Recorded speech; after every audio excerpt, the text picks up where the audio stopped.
జరుగుతారా అటు రావాలి మీరు అది సరిపోద్ది. ఏముందంటే ఫోటోకి ఏముంది మాట్లాడపడుతుంది. ఓకే, ప్రార్థన చేసుకుందాం. మన మధ్యలో ఉన్నటువంటి కోటేశ్వర గారు ప్రార్థన చేస్తారు. ప్రేమ గల మా తండ్రి, పరిశుద్ధుడా, సృష్టిగల తండ్రి, నేను ఆస్వాదించుకుంటూ నీ ప్రార్థన అందరినీ కూడా వస్తున్నాం తండ్రి. వీళ్ళందరినీ కూడా దీవించి ఆస్వాదించండి, దీవించి నేను మనోడు ప్రార్థన చేస్తున్నాం. పరిపూర్ణ ప్రార్థన వీడై ప్రభాని సందు దేవులుండగా ప్రభా ఆలోచన శక్తి దయచేసావు, బాప్తీసాన్ని సిద్ధపరిచావు. దీవించినైనా ఆశ్రయించు ప్రభా, గొప్పవాడిగా పెంచండి. నీ నామంలో అనేక మందికి నీ సువార్త చెప్పే ఏకత ధన్యత బిడ్డకు దయచేయండి. ఎంతో గొప్పగా పెంచినైనా మంచి నీ వాక్యం అందుకని పాటలు ఎందుకు కానీ ఎంతో ఆదరణగా చక్కగా అందరినీ కూడా మార్చుకునే వాక్యం దయచేయండి. దీవించండి. తల్లిదండ్రులు గౌరవించుకొని ఎంతో ఆనందంగా ఉండే భాగ్యం దయచేయండి. దీవించి ఆశ్రయించి మీ అందరం కూడా ఐక్యత కలిగి తోటి పని వారు నీ పనిలో పాల్గొని మహిమ పొందుకునే భాగ్యం దయచేస్తారని యేసునామమున ప్రార్థన చేస్తున్నాను తండ్రి. ఆమేన్, ఆమేన్. నేను నేర్చుకున్నాం మనం ఒక మాట ఏంటండి, బాప్తిస్మం అంటే. నిన్న మీరుది మళ్ళీ ఏమైనా స్టడీ చేసావా, చూసావా? అసలు బైబిల్ని చూడాలి, ప్రార్థన చేసుకున్నాం అంతే. కానీ బైబిల్ చూడాలి. ఎక్కడన్నా వాక్యం ఎవరు చెప్పినా ఎవరు ఏమి చెప్పినా కానీ ఒకసారి మనం విన్న దాన్ని ఏం చేయాలంటే, మేక ఉంటుంది కదా, తినేస్తుంది, పట్టుబడి తినేస్తుంది. అది మళ్ళీ ఇంటికి వచ్చి పండుకొని తీరుబడికి ఏం చేస్తుంది? నెవరేస్తుంది. వాక్యాన్ని కూడా అంతే. మొదట వినాలి, విన్నదాన్ని హృదయంలో చేర్చుకోవాలి, చేర్చుకున్న దాన్ని మళ్ళీ నెవరేసుకోవాలంటే జ్ఞాపకం చేసుకోవాలి, ఒకసారి స్టడీ చేయాలి. అప్పుడు వాక్యం నీ మనసుకు అప్పుతుంది. కానీ మీరు విన్నాను కదా అంటే అక్కడికే వచ్చేస్తుంది, గాలిలో బోల్డ్ దుమ్ము పట్టేస్తుంది, గాలిలో విన్నది అక్కడే పోతుంది. కనుక ఎప్పుడు కూడా కంపల్సరీ ధ్యానం చేయాలి. విన్నది సరిగ్గా ఒకసారి అలాగుందా లేదా చూసుకోవాలంటే బైబిల్ తెరిచి మీరు. అర్థమైందండి? ఓకే, నేనేం విన్నా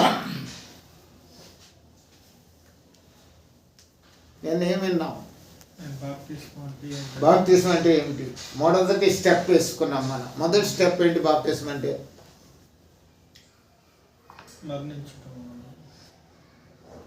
మరణించడానికి ముందు చెప్పుకున్నాం ఒక మాట.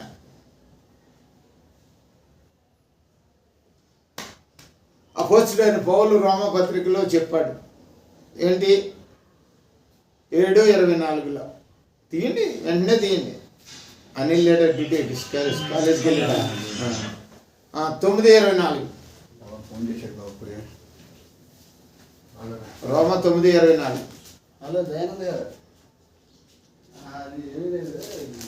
అయ్యో అన్ని జనులలో నుండి ఆయన పిలిచిన 7:24 క్షమించండి, 7:24.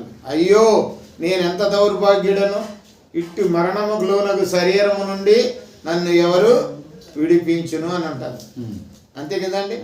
అంటే మరణము నుండి విడిపించాలంటే శరీరం నుండి విడిపించాలి, శరీర ఇచ్చల నుంచి విడిపించాలి, శరీర కోరికల నుంచి విడిపించాలి, శరీర ఆశల నుంచి విడిపించాలి. అదే మనిషికి రక్షణ.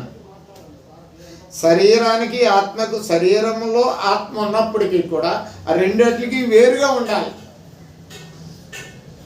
అందుకే పౌలు గారు గలతీ పత్రికలు ఏమన్నాడంటే, శరీరమునకు ఆత్మకు ఒకదానికొకటి వ్యతిరేకంగా అపేక్షించుకొనును అంటాడు. వ్యతిరేకంగా పోరాడతాయి. శరీరం ఇది చేయమంటుంది, ఆత్మ వద్దంటుంది, అది తప్పు అంటుంది, శరీరం చేయాలంటుంది. ఈ రెండు ఎప్పుడు పడవ, ఈ రెండింటికి పడవ ఎప్పుడు కానీ ఒకే చోట ఉంటాయి. ఈ శరీరంలోనే ఆత్మ ఉన్నది, కానీ ఒకదానికొకటి ఏకీభవించం. రెండు ఒకటి కాదు, రెండు వేరువేరుగా ఉంటాయి. అలాగే ఈ శరీరం నుంచి విడుదల పొందటమే రక్షణ.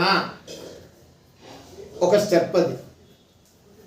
రక్షణలో శరీరం నుంచి విడుదల పొందాలి. శరీరం నుంచి విడుదల పొందాలంటే చచ్చిపోవడం కాదు, శరీర కోరికల నుండి, ఇచ్చల నుండి విడుదల పొందాలి. అది నేర్చుకున్నాను నేను కదండి. పౌలు గారి ఉదాహరణ ఏమిటి గుర్తు చెప్పండి ఒకసారి. మీరు చెప్పండి, చూడడానికి చెప్పాలి. మీరేం చెప్పుకున్నాం నిన్న మనం రోమపత్రికలో 7వ అధ్యాయంలో? పౌలు గారు అన్నాడు, నా శరీరంలో ఏదో ఒక చెడ్డ నియమం ఉంది, అది నేను మంచి చేయాలనుకుంటే మంచి చేయనివ్వట్లేదు, ఎప్పుడు మంచి చేయాలనుకుని చెడ్డే చేస్తున్నాను, అది ఒక నియమం. అది ఆ నియమం ఏంటంటే శరీర సంబంధమైన నియమం. అది నన్ను చెడే చేయిస్తుంది కానీ దేవుని దగ్గరికి కానీ ఆత్మానుసారంగా జీవించుకోకుండా చేస్తుంది అనే నియమాన్ని మనం విన్నాం. ఆ నియమం నుంచి రక్షించటమే, ఆ నియమం నుంచి విడుదల పొందటమే రక్షణ మొదటి స్టెప్. కొన్ని అర్థమైంది, అది కొన్ని సంపూర్ణంగా అర్థమైందా? శరీరం నుంచి విడుదల అంటే శరీర కోరికల నుండి, ఇచ్చల నుండి. ఇచ్చ కోరిక శరీరం ఉన్నంత కాలం కోరుకుంటుంది ప్రతి వాళ్ళకి. పుట్టినోడు మొదలుకొని పిల్లగాడు మొదలుకొని ముసలి వయసు వచ్చే వరకు ప్రతి వ్యక్తి శరీరంలో కూడా కొన్ని కోరికలు ఉంటాయి, ఇచ్చలు కోరికలు. ఆ కోరికలు ఎక్కడ పుడతాయంటే మనసులో పుడతాయి. మనసు అనేది రక్తంలో ఉంది. రక్తం అంటే శరీరం అంతా ఉంది, అవయవం అంతటితో రక్త ప్రసరణ. ఆ రక్త ప్రసరణలో ఉన్న మనస్సు కోరుకుంటుంది ఒక్కొక్కదాన్ని. చెయ్యికి ఏదో కోరుకుంటుంది, కన్నుకేదో కోరుకుంటుంది, ముక్కుకు ఏదో కోరుకుంటుంది, చెవికి ఒకటి కోరుకుంటుంది, రకరకాల కోరికలు ఉంటాయి. ఈ కోరికలన్నీ స్వాధీనపరుచుకోవటమే, ఈ కోరికలన్నింటినీ స్వాధీనపరుచుకొని వాటిని జయం పొందటమే మనిషికి రక్షణ. విన్నాను కదా నిన్న, అది కొంచెమైనా అర్థమైందండి. నేను చెప్పుకోవడమే కాదు, కొద్దిగా అర్థమైతే నాకు అంతే సంతోషం. అర్థమైందా మీకు? శరీర ఆశలు, శరీర కోరికలు, శరీర ఇచ్చలు, శరీర సంబంధమైన కార్యాల నుంచి విడుదల. అవి ఏంటి శరీర కార్యాలు? గలతీ పత్రికలో ఆల్రెడీ చెప్పేశాడు పౌలు గారు. గలతీలకు రాసిన పత్రిక 5వ అధ్యాయం 19వ వచనంలో ఏమిటవి చదవండి. శరీర కార్యములు, శరీర కార్యములు 5:19. శరీర కార్యములు ఏవనగా, శరీర కార్యములు స్పష్టమై ఉన్నవి, అవి ఏవనగా జారత్వము, అపవిత్రత. జారత్వం అంటే ఏంటో తెలుసా అండి? జారత్వం అంటే అసలు ఫిజిక్గా చెప్పాలంటే జారత్వం అంటే పెళ్ళి అయినోళ్ళు పెళ్లి కానోళ్ళతో సాంగత్యం చేయడం జారత్వం అంటారు. కానీ బిబ్లికల్ ఏమిటవుతుందంటే దేవుని నమ్ముకున్న వాళ్ళు లోక విషయంలో స్నేహం చేయడం జారత్వం. దేవుని నమ్ముకున్న లోక సంబంధమైనటువంటి విషయాల్లో కల్పించుకోవటం జారత్వం. రక్షణ పొందినవాడు క్రీస్తులోను వాక్యంలోనూ ఆత్మానుసారంగా ఉండాలి. దాన్ని తప్పి వెళ్ళినోడు జారత్వం చేసినట్లే. అది జారత్వం అంటే. జారత్వం అంటే ఒక క్రియాపూర్వకంగా కాదు, కానీ దాని భావాన్ని నేర్చుకోవాలి మనం. ఆ భావం ఏంటంటే జారత్వం అనగా ఒక రక్షణ పొందినవాడు లోక సంబంధంగా జీవిస్తుంటే ఆడు జారత్వం చేస్తున్నట్టు. అర్థమైందా? ఇప్పుడు నువ్వు రక్షణ పొందే బాప్తిజం తీసుకున్న తర్వాత మళ్ళీ లోకంలోనే జీవిస్తున్నా, లోకాశలు, లోక సరదాలు, లోక సోకులు ఉన్నాయనుకో, నువ్వు చేసేది ఏంటి? అది తర్వాత ఇంకో మాట, అపవిత్రత. పవిత్రత కోరి దేవుడు ఫస్ట్ నుంచి ఈ రోజు నుంచి ఆ రోజు వరకు కూడా ఆది నుండి దేవుడు కొనుక్కున్నది ఏంటంటే పవిత్రతను కోరుకున్నాడు. పవిత్రత అంటే ఏంటంటే చాలామంది అంటారు పరిశుద్ధులు పరిశుద్ధులు. పరిశుద్ధులు అంటే ఏంటంటే, పరిశుద్ధులు అంటే ఏంటి తెలుసా? తెలియదు. పరిశుద్ధులు అంటే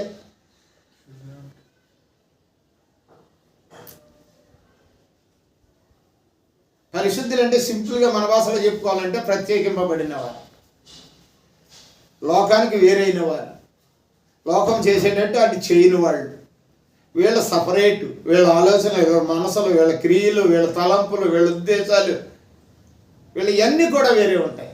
వాళ్ళనే పరిశుద్ధులు అంటారు. కనుక అపవిత్రత ఉండదు. దేవుని అపవిత్రత అనేది శరీర కార్యం.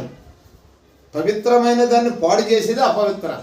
అపవిత్రత ఎక్కడ ఉందంటే మన శరీరంలో ఉంది, శరీర కోరికల్లో ఉంది. అర్థమవుతుంది కదా? మన శరీరంలో ఉన్నటువంటి కోరికలు తీసుకోవటం అపవిత్రత. అది ఎక్కడి నుంచి వస్తుందంటే ఆశల నుంచి వస్తుంది. పేతురు గారు రాస్తూ ఈ పత్రిక, పోతే రాసిన మొదటి పత్రిక 1వ అధ్యాయము 1వ అధ్యాయము 1వ వచనం 14-16 అనుకుంటాను. చూడండి. నేను పరిశుద్ధుడనై ఉన్నాను గనుక మీరు సమస్త విషయములో పరిశుద్ధులయుండుడి. తర్వాత మాట, కాగా మీరు విధేయులకు పిల్లలై మీ పూర్వ ఆజ్ఞ అది అక్కడే ఉంది. అసలు అజ్ఞాన దశలో మనకు కావాల్సిన మాట అక్కడే ఉందండి. సరిగ్గా చదవాలి. పూర్వపు అజ్ఞాన దశలో మీకుండిన ఆశలను మనుషాశలను అనుసరించి నడుచుకొనక మనుషుల యొక్క ఆశలు, అది అపవిత్రత. మనుషుల ఆశలు అన్ని అపవిత్రమైనవి. మనం దేని నుంచి విడిచిపెట్టాలంటే మనుష్యాశల నుంచి విడిచిపెట్టాలి. లోకంలో ఉన్నాడు, తిండాడు, తాగుతాడు, ఎంజాయ్ చేస్తాడు, తిరుగుతాడు, అన్నీ చేస్తాడు. అది మనిషి ఆశ, శరీర సంబంధమైన ఆశ. దాని నుంచి విడుదల పొందటమే రక్షణ.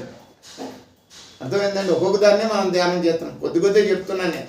కంపారిజన్ మీకు ఇప్పుడు ఎక్కదంత తొందరగా ఎక్కదు, మీకు అంత తొందరగానే మీరు అట్లాగే దేవుడే మీకు నేర్పుతాడు అని నేను కనసలేదు. నేను చాలా మెయిన్ పాయింట్లే చెప్తున్నా.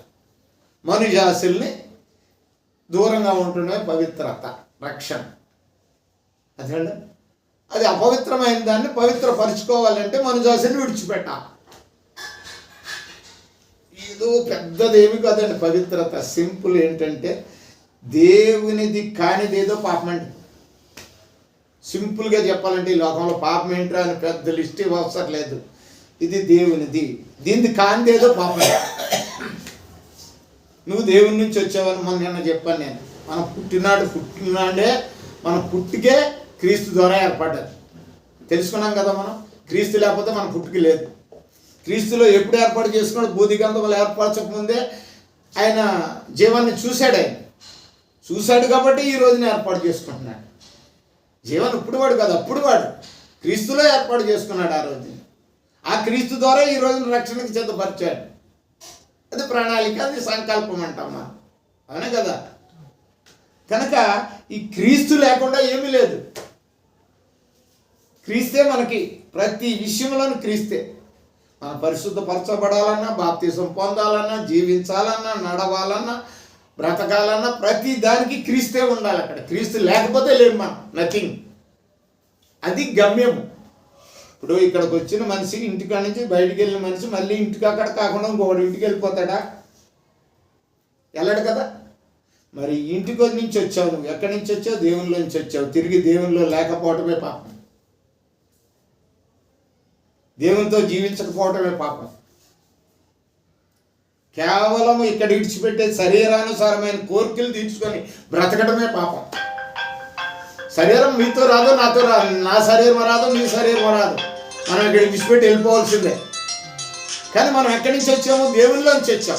జీవాత్మగా వచ్చాం మనం. ఆ దేవుని దగ్గరికి చేరకపోవడమే పాపం. కనుక మనం మొదలుగా శరీర కార్యాల్లో అపవిత్రత అనేది చాలా చెడ్డది. పవిత్రత దేవుణ్ణి కోరుకున్నాడు.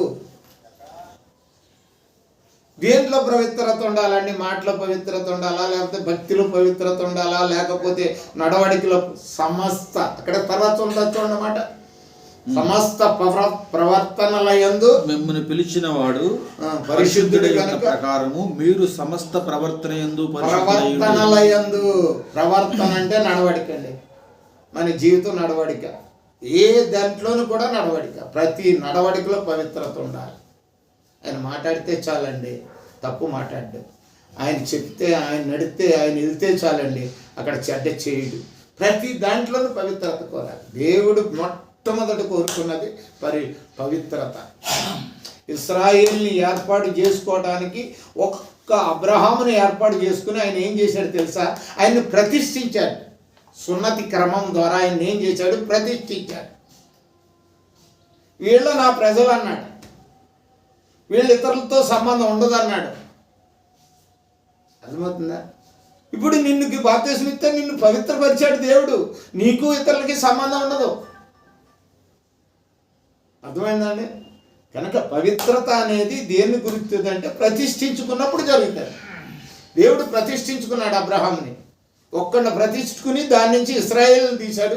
ఈ రోజు వరకు ఇశ్రాయేలీలు ఈ రోజు వరకు ప్రతిష్ఠులే. అర్థమైందా? ఈ రోజు వరకు, ఈ సమయం వరకు అంత తోడుగా ఉంటాడు దేవుడు వాళ్ళకి. కనుక పవిత్రత అనేది చాలా ముఖ్యమైనది క్రైస్తవ జీవితంలో, రక్షణ జీవితంలో.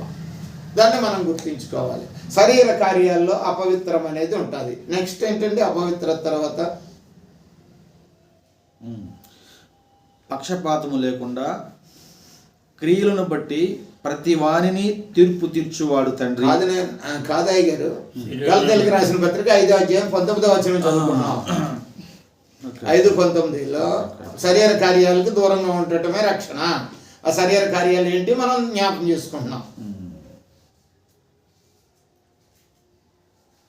విగ్రహారాధన, కామకత్వము. కామకత్వం అంటే ఓన్లీ ఈ చైనించే విషయం దీన్నే అనుకుంటున్నారు చాలామంది. బైబిల్కి వెళ్ళి అది కామకత్వం అంటే అది కాదండి. వాంఛ, తీరని కోరికను కామకత్వం అంటాడు. బైబిల్కి వెళ్ళి అర్థం ఏమిటంటే తీరని కోరిక. ఇప్పుడు ఈ బిర్యానీ తినాలనుకోండి, తింటేనే బతుకుతాను, తినకపోతే నాకు కుదరదు, కావాలి అన్నాడు అనుకో, అది కామకత్వంలోకి వెళ్ళిపోతుంది. కాము అంటే ఏమిటంటే తీరని కోరిక అని అర్థం. కావాలి అని కోరుకునేదే గొప్ప పాపం. త్యజించాలని నువ్వు దేవుని కొరకు, అది పాపం కదా లెక్క. కామకత్వము. తర్వాత విగ్రహారాధన. విగ్రహారాధన అంటే ఒక బొమ్మను పెట్టుకుని ఆరాధించడం మాత్రమే కాదు అయ్యగారు. జీవన్, విగ్రహారాధన అంటే ఏమిటి? విగ్రహము, బొమ్మ, ప్రతిమ మనం చూసుకున్నాం. ప్రతిమను ఆరాధించడం మాత్రమే కాదండి, నీ జీవితంలోనికి ఏదైనా విగ్రహంగా ప్రతిష్ఠించుకున్నట్లయితే అది విగ్రహారాధన. ఒక స్త్రీని నువ్వు జ్ఞాపకం చేసుకుని ఆమెను ప్రేమించావనుకో, అది నీకు నీ జీవితంలో అది విగ్రహారాధన కాకూడదు. ఒక డబ్బుని ప్రేమించావు, అది విగ్రహారాధన కాకూడదు. ఒక అందాన్ని ప్రేమించుకున్నావు, నువ్వు అంద విగ్రహారాధన కాకూడదు. దేన్ని అత్యధికంగా దేవుని కంటే దేన్నైతే హెచ్చించి నువ్వు నీ మనసులోని కానీ నీ ఉద్దేశాల్లో కానీ హెచ్చించి కోరుకుంటావో అది విగ్రహారాధనగా చెందుతుంది. ఏదైనా సరే విగ్రహారాధన అంటే బొమ్మకు మాత్రమే పూజ చేయటం కాదు. కొంతమంది ఇంట్లో వస్తువుల మీద ప్రాధాన్యత ఇస్తారు, కొంతమంది ఇంటి మీద ప్రాధాన్యత ఇస్తారు. సుక్కడితే తుడుతాడు, గిక్కడితే తుడుతాడు, అదేదో శాశ్వతం. వీడే శాశ్వతం కాదు, దాన్ని తుడిచేవాళ్ళు ఎంతోమంది. ఆ పక్కన ఆయన శరత్ బాబు గారు అని ఒక ఆయన ఉంటాడు, పొద్దున్న లేచి ఇల్లంతా తుడిచేస్తాడు, వాళ్ళ భార్య ముట్టుకోదు, తుడిచేస్తాడు, బట్టెట్టి గోళ్ళ తుడిచేస్తాడు. ఏంటంటే ఆయనకి ఆయనకు ఉన్నటువంటి ఆరాధన, ఆయనకి విగ్రహం, దాని మీద ఒకసారి కోరిక వచ్చింది, ఆ కోరికతో ఇల్లు కట్టాడు. ఆ ఇల్లే ఆయన జీవితంలో ఒక గొప్ప అతిశయంగా ఉండిపోయింది ఆయనకి. విగ్రహారాధన అనేది నువ్వు దేన్నైతే మనసు పెడతావో అది నీ జీవితంలో నీ మనసులో స్టాండర్డ్ అయిపోయింది. అటువంటిది చేసుకోకూడదు. దేవుడి తప్పితే దేన్ని కూడా చేసుకోకూడదని అర్థం. నీ హృదయంలో ఎవరు ఉండాలి? ఎవరే ఉండాలి. ఇప్పుడు చూడండి, మన హైందవ సహోదరులు ఇదేంటది హనుమాన్ గుడి పెడతారు, చూసారు కదా మీరు. హనుమాన్ గుడి దగ్గర హనుమాన్ ఉంటాడు, వెనకాల హనుమాన్ బొమ్మ ఉంటుంది. ఆ బొమ్మ దగ్గర ఇట్లా కట్టుకుని ఇలాగ అంటాడు ఆయన. అంటున్నప్పుడు ఏం తెలుస్తుంది? సీతారామ బొమ్మ ఉంటుంది. లానేమున్నది అడిగి ఉన్నది. అట్లాగనమాట. అంటే హృదయంలో ఆడికి అంత భక్తి ఉందని చెప్పడానికి ఆ బొమ్మను, ప్రతిమను మన దగ్గర పెట్టారు. మరి నువ్వు దేవుని నమ్ముకున్నవాడు దేవునికి స్థానం ఇవ్వకుండా మిగతా వాటికి స్థానం ఇస్తే నీ దగ్గర ఎక్కడ ఉందండి? అర్థమైంది జీవన్ గారు? ఉదాహరణ మాత్రమే చెప్పాను నేను. ఆడికి ఉన్నదని కాదు, అయింది కథో మొదో మనకు అనవసరం అది. కానీ అది ఒక సూచన. అంటే హృదయంలో నీకు ఎవరికి స్థానం ఇవ్వాలంటే దేవునికి తప్పితే దేనికి ఇచ్చినా విగ్రహమే. విగ్రహం అంటే అది దేనికి ఇచ్చినా సరే, నీ అందానికి ఇచ్చినా సరే, నీ హెయిర్ స్టైల్కి ఇచ్చినా సరే, అర్థమైందా? దేనికి ప్రాధాన్యత ఇచ్చినా అది విగ్రహమే అయిపోతుంది. దేనికి ఇచ్చినా మరో అది విగ్రహమే. వ్యభిచారం అంటే చాలా మంది తెలుసు. వ్యభిచారం అంటే పెళ్ళైన వాళ్ళు ఇతరులతో సాంగత్యం చేయటం వ్యభిచారం అంటారు. బిబ్లికల్లీ వ్యభిచారం అంటే ఏమిటంటే పెళ్ళి అయిన రక్షణ పొందినవాడు లోకంతో సహవాసం చేయటం వ్యభిచారం కింద లెక్కుతుంది. జారత్వానికి అభిచారానికి తేడా ఎక్కడున్నదంటే రెండు తేడా. ఇద్దరు కూడా వివాహం చేసుకున్న వాళ్ళు ఇద్దరూ చేసి, వివాహమైన వాడు కూడా చేసిన, వివాహమైన ఆమె చేస్తే దాన్ని వ్యభిచారం అంటారు. వివాహం కాని వాళ్ళు వివాహమైన వాళ్ళతో చేసి దాన్ని జారత్వం అంటారు. అయితే నువ్వు రక్షణ పొందని ప్రజలతో తిరగటం జారత్వం అయితే, రక్షణ పొంది మరి రక్షణ పొందినటువంటి లోకంలో తిరిగే వాళ్ళతో తిరగటం కూడా వ్యభిచారం. అర్థమైంది రెండింటికి తేడా నీకు? ఆ లోకంలో తిరుగుతున్నారు, వాళ్ళు అయ్యింది, రక్షణ పొందారు, తిరిగి లోకంలోకి వెళ్ళిపోయినారు. వాళ్ళతో నువ్వు స్నేహం చేసినావు అనుకో, నువ్వు కూడా ఏమైపోయావు? చెప్పండి, నోటితో చెప్పండి ఒక్కోసారి చెప్పండి. వ్యభిచారం చేశాను. వ్యభిచారం చేసినట్టే. నీ పవిత్రతను కాడిపోటు, నీకు ఇచ్చిన భర్తను నువ్వు కాపాడుకోవడమే ఆమె పవిత్రురాలు.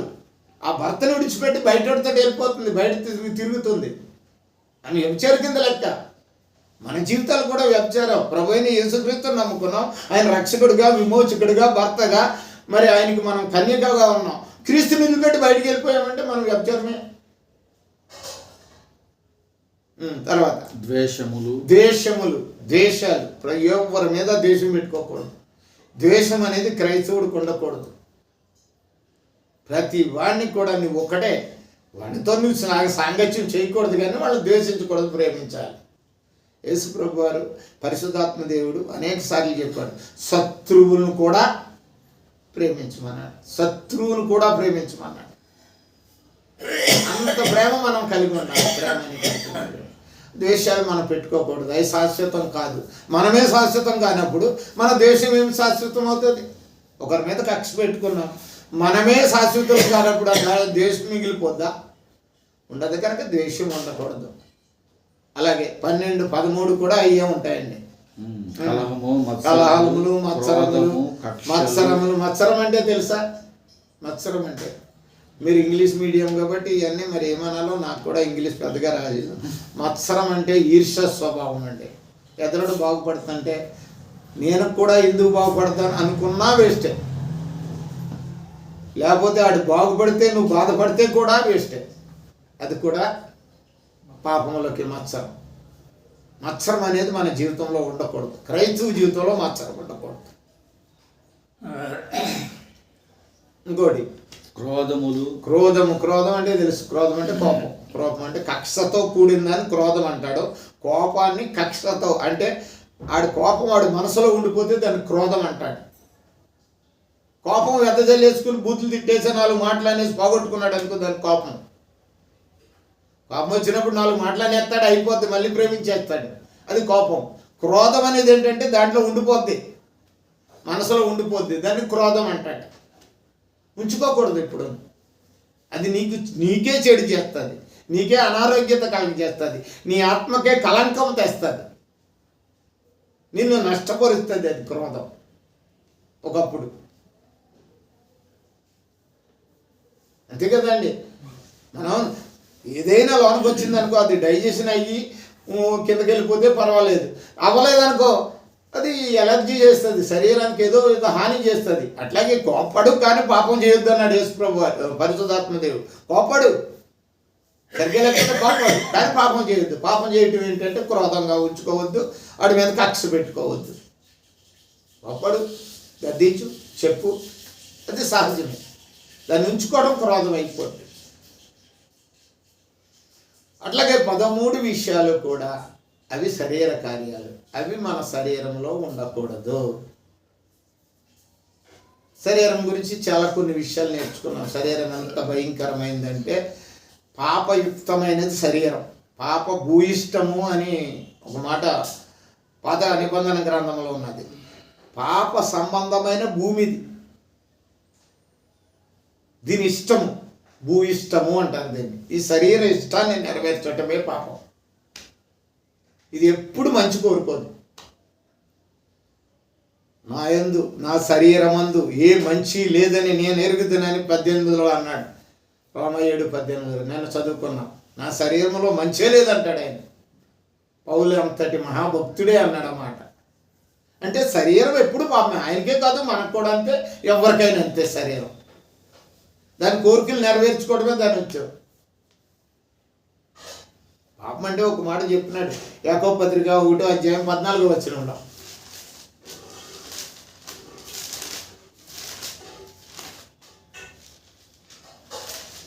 ప్రతివాడును తన స్వకీయమైన దురాశ చేత ఏడవబడి. దురాశ పాపం అండి. దురాశ అంటే ఏంటండి?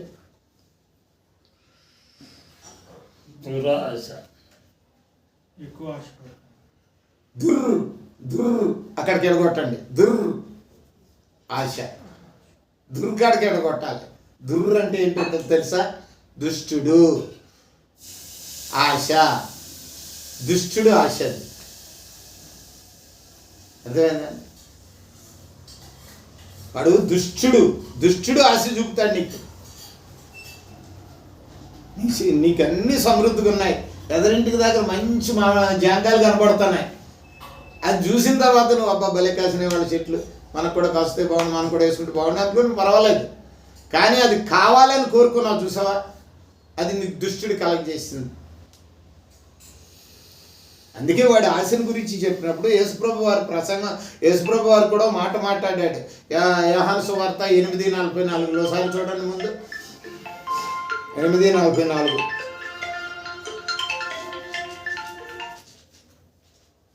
హలో, ఎవరండి?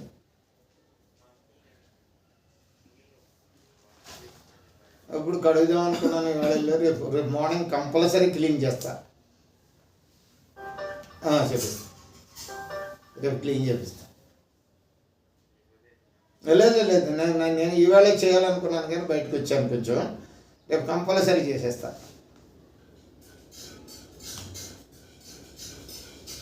మీరు మీ తండ్రి యొక్క అపవాది సంబంధికులు. మీరు మీ తండ్రి యొక్క అపవాది సంబంధులు. ఈ యొక్క ఈ అదేంటన్నా దురాశ, ఆశ అనేది ఏంటంటే నీ యొక్క తండ్రినే మార్చేస్తారు. మన తండ్రి అయినటువంటి దేవుడు అన్నాడు చూసావా, ఆయనకు లేనిది ఈ లోక సంబంధమైన ఆశలు కలిగినప్పుడు మన తండ్రే చేంజ్ అయిపోయాడు. ఎవరు? అపవాది. ఏంటి అపవాది లక్షణాలు అక్కడ చెప్పాడు. ఏమిటంట? చదవండి. మీ తండ్రి దురాస్తులు నెరవేర్చుకోరుచున్నారు, ఆది నుండి వాడు నరహంతకుడు, సత్యమందు నిలిచిన వాడు కాదు, వాక్యము సత్యమే లేదు. వాళ్ళలో సత్యమే ఉండదు, వాడు సత్యంలో నిలబడి. దురాశ, దుష్టుని ఆశ. దుష్టుడి ఆశ ఏంటో తెలుసా? నువ్వు నేను నరకం వెళ్ళాలనే ఆశడికి. వాడి కోసం తీర్థపరిచిన నరకాన్ని మనల్ని కూడా లాక్కెళ్తున్నాడు. ఎందుకంటే మనం దేవుని బిడ్డలుగా ఉండకూడదని, నిత్యత్వానికి వెళ్ళకూడదని, దేవుడితో మనం ఉండకూడదని, మనల్ని పాడు చేయాలని ఆడు ఆశలు మన జీవితంలో కలగజేస్తాడు. దాన్ని దురాశ అంటారు. దురాశ ఏం చేస్తుందో ఇప్పుడు చదవండి. యాకోబు పత్రిక 1:14 ఇప్పుడు చదువుకున్నాం కదా.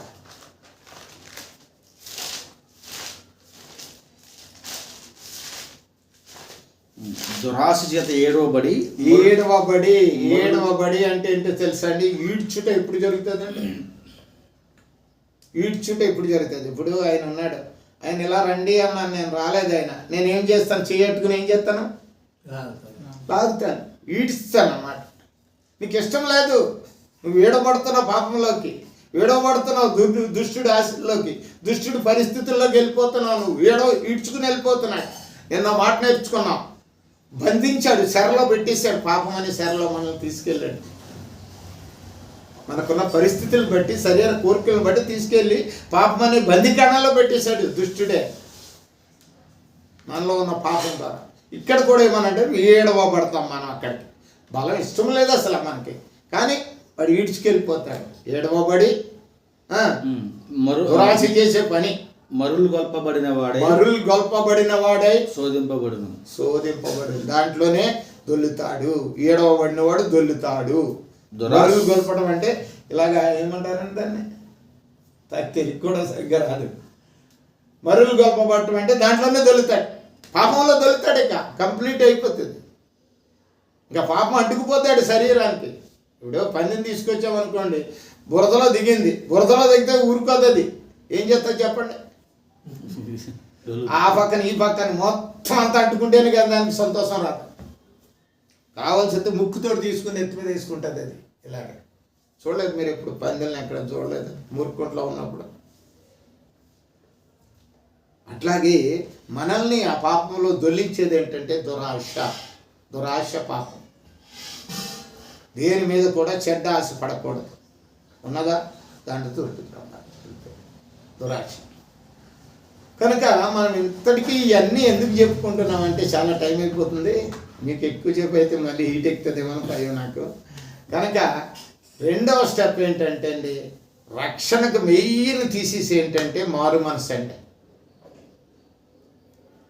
మారు మనసు, ఆ మాట విన్నారా ఎప్పుడన్నా? ఏంటి మారు మనసు అంటే?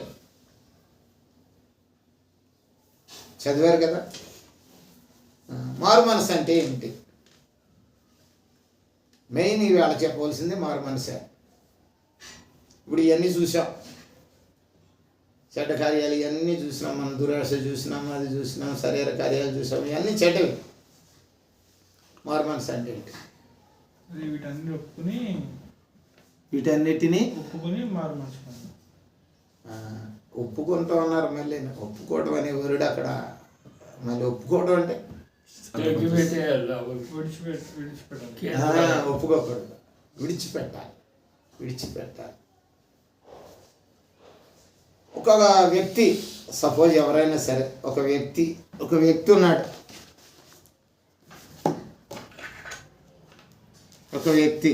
ఈయన ఒక వ్యక్తి, ఉదాహరణ మాత్రమే చెప్తున్నాను, సరిగ్గా గమనించండి, మీకు అర్థమైపోద్ది మారు మనసు అంటే. ఈడు ఒక వ్యక్తి, ఇది శరీరం,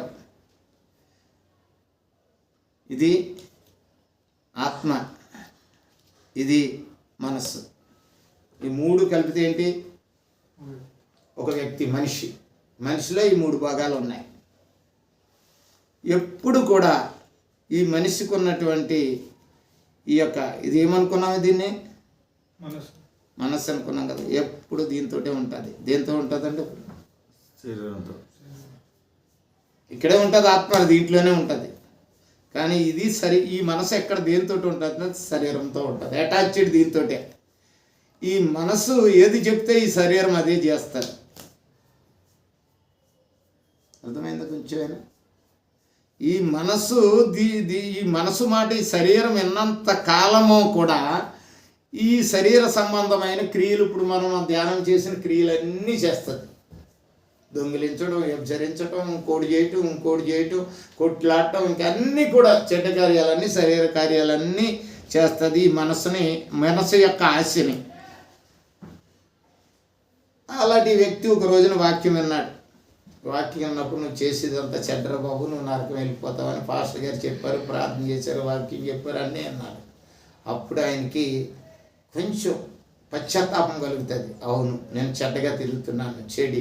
దేవుడు నా కొరకు చనిపోయినాడు, యేసుక్రీస్తు నా కొరకు చనిపోయాడు, ప్రాణం పెట్టాడు, కనుక నేను మారాలి అనుకున్నప్పుడు ఏమి మారాలి? ఏం మారాలి?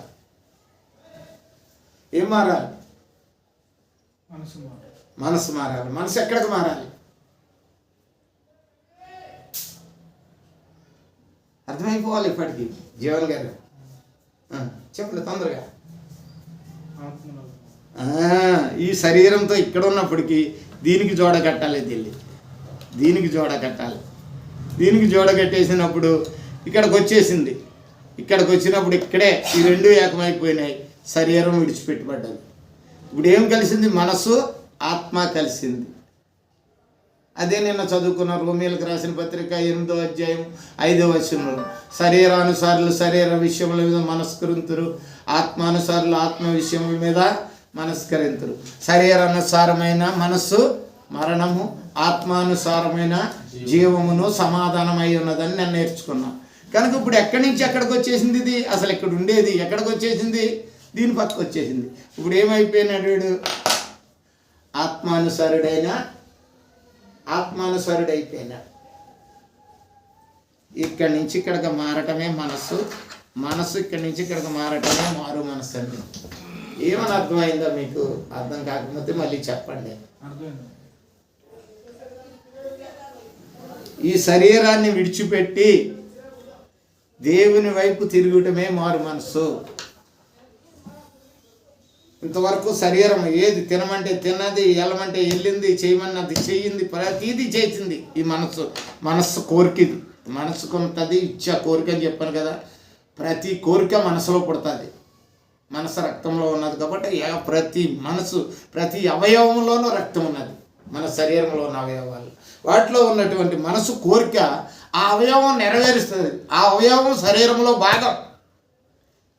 ఇప్పుడు చెవి ఉందండి, మంచి మ్యూజిక్ వినాలి. ఏదో ఏమేమి మ్యూజిక్లు, కొత్త మ్యూజిక్లు వచ్చినాయి. కొన్ని మ్యూజిక్లు చెప్పండి కోటేశ్వరరావు గారు. ఏంటి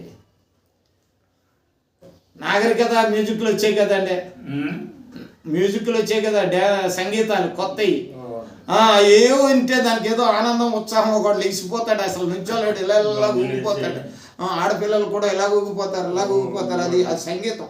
అది ఈ మనసు ఏం చేసిందంటే శివ దగ్గరికి వెళ్ళి పనిచేసింది. అది వినాలని ఇచ్చగలిగింది. వాళ్ళు వింటున్నప్పుడు దాన్ని అనుభవిస్తారు. అది అనుభవిస్తున్నందుకే ఇళ్ళల్లా అంటుంటారు. అని కూర్చున్నా సరే ఎక్కడైనా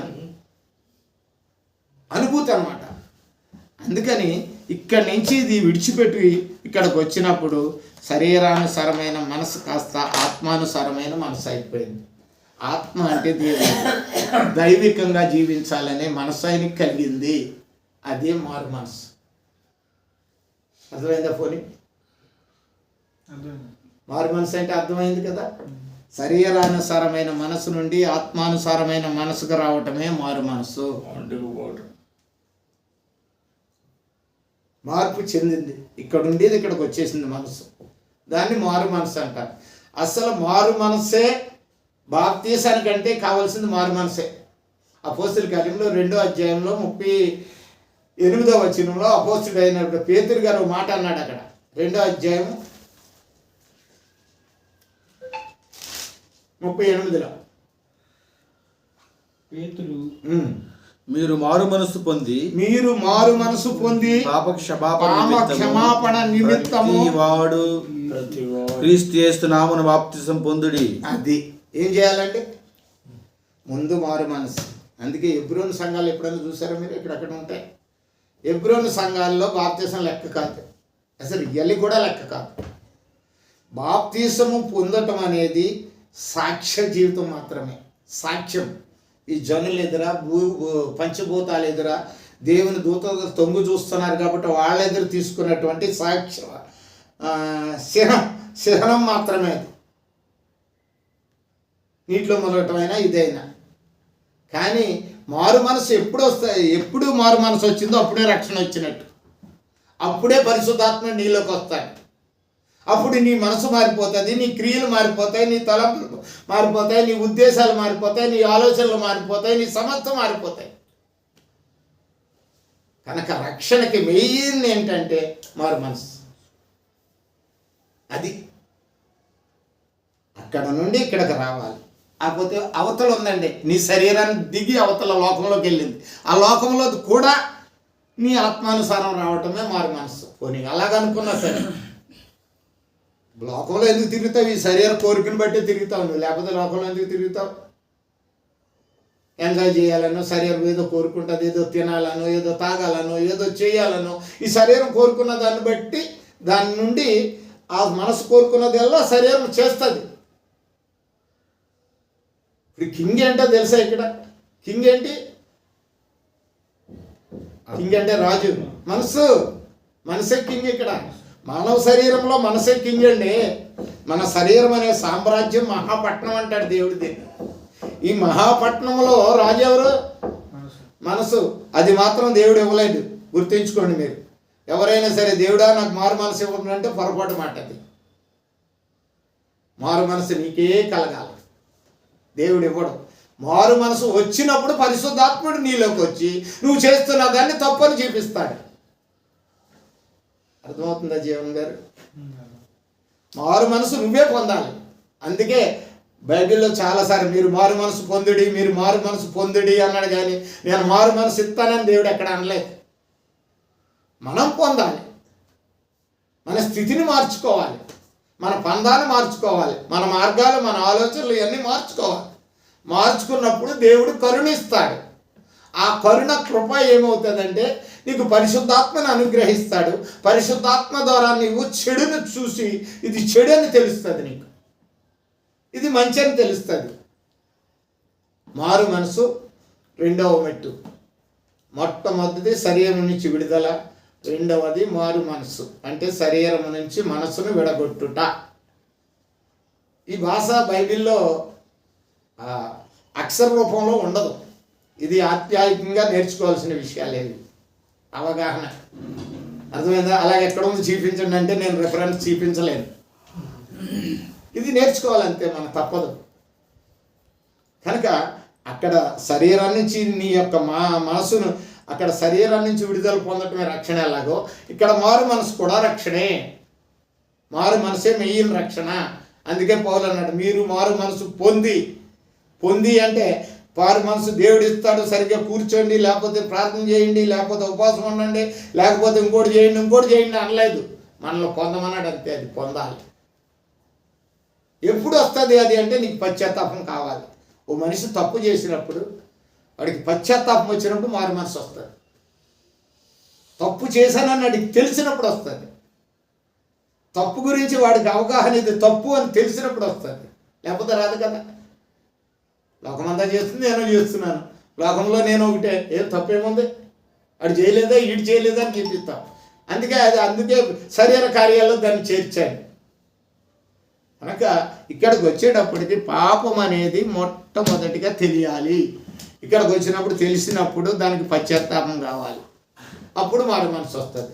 చూడండి, ఒక మాట అంటాడు, కొరింథీయులకు రాసిన 2వ పత్రిక 7వ అధ్యాయం 10వ వచనం. 7వ అధ్యాయం 10వ వచనం. దైవ చిత్తానుసారమైన దుఃఖము. దైవ చిత్తానుసారమైన దుఃఖము. ఏం దుఃఖం అండి అది? దైవ చిత్తానుసారమైన దుఃఖం. దైవ చిత్తము అంటే దేవుని చిత్త ప్రకారము నీకు నిర్ణయించిన దుఃఖం ఏంటో తెలుసా? నీవెప్పుడు దేవుని గురించే చింతించాలని. ఏ మానవుడైనా సరే అండి, ఈ భూమి మీదకి వచ్చిన వాడు దేవుని ద్వారా వచ్చాడని గుర్తెరిగినట్లయితే ఆయన ద్వారా ఉంటాడు. నన్ను పలాని తల్లిదండ్రులు కన్నారు, పలాని వాళ్ళు పోషించారు, పెంచారన్నప్పుడు ఆ తండ్రికి ఇచ్చిన గౌరవం, ఆ తండ్రికి ఇచ్చిన మర్యాద, ఆ తండ్రికి ఇచ్చింది ఇచ్చేవాడే కుమారుడు అవుతాడు, లేకపోతే కుమారుడు కాలేడు. అర్థం అవ్వలేదండి? అర్థమైందా? కొద్దిగా అర్థమైందా? అలాగే మనం దేవునిలోంచి వచ్చాము ఈ లోకంలోకి. ఆ దేవుని విడిచిపెట్టకూడదు. నిన్నే చెప్పాను నేను, కడ వరకు కూడా ఉంటాడు క్రీస్తు నీతోను. ఎప్పుడు వరకు ఉంటాడంటే ఈ లోకం నాశనం అయిపోయినా సరే నిన్ను మాత్రం చూసుకుంటాడు, నువ్వు ఆయన్ని గనక ఆశ్రయించినట్లయితే. లోకం శాశ్వతం కాదు, ఇప్పుడు చచ్చిపోవచ్చు, కాదు చెప్పి చచ్చిపోవచ్చు. కానీ మనం ఆయన మీద విశ్వాసం ఉంచినట్లయితే లేపబడతాం, ఆయన దగ్గర ఉంటాం, ఆయనతో సహవాసం వెళ్తాం. అర్థమైందా? కనుక మొట్టమొదటిది శరీరం నుంచి విడుదల, శరీర కోరికల నుంచి విడుదల. ఇక్కడ ఏమిటంటే మనసును శరీరము నుంచి విడిపించుకుని బయటికి రావటమే మారు మనసు.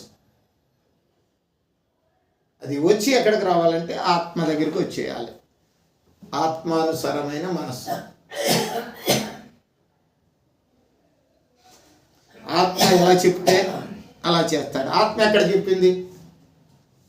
ఆత్మ ఎక్కడ చెప్పింది ఎలా ఉండాలో? బైబిల్ అన్నీ ఆత్మ రాసిన మాటలు ఇవి. దీని ప్రకారం జీవించడమే ఆత్మానుసారమైన జీవితం. లోకంలో చాలా ఉన్నాయి పద్ధతులు, ఇది చేస్తే అది వస్తుంది, అది చేస్తే ఇది వస్తుంది, ఇది చేస్తే అది వస్తుంది, చాలా ఉంటాయి దానికి కూడా పద్ధతులు. ఒకసారి ఈయన ఇర్మియా గారు అన్నారు, 6వ అధ్యాయం 16వ వచనంలో చూడండి, ఒక మాట అన్నాడు ఆయన. 6:16 ఇర్మియా.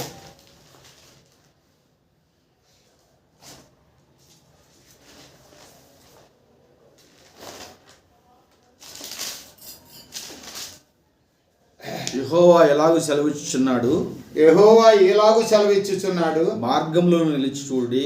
మార్గములలో నిలిచి చూడి. మార్గాలు చాలా ఉంటాయి ఈ లోకంలో. మార్గాలు మంచివాడు అనిపించుకోవటానికో, ఏదో భక్తి చేయటానికో, ఏదో నటన చేయటానికో మార్గాలు చాలా కనపడతాయి నీకు.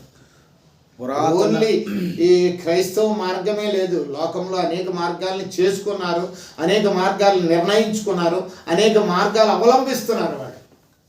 అవి కూడా కరెక్ట్గానే వాళ్ళు ఎంచుకుంటున్నారు వాళ్ళ దృష్టికి. అందుకనే ఇర్మియా ద్వారా పరిశుద్ధాత్మ దేవుడు అక్కడ ఏమంటాడంటే, మార్గములలో నిలిచి చూడుడి. పురాతన మార్గములను గురించి మీరు చదవాలి అయ్యారు, నాకు మీరు చదవాలి నాకు. పురాతన మార్గములను గూర్చి విచారించుడి. విచారించడం అంటే ఏంటంటే, విచారించడం అంటే దుఃఖపడటం కాదు. విచారించడం అంటే దాంట్లో గురించి ఆలోచించండి అని అర్థం.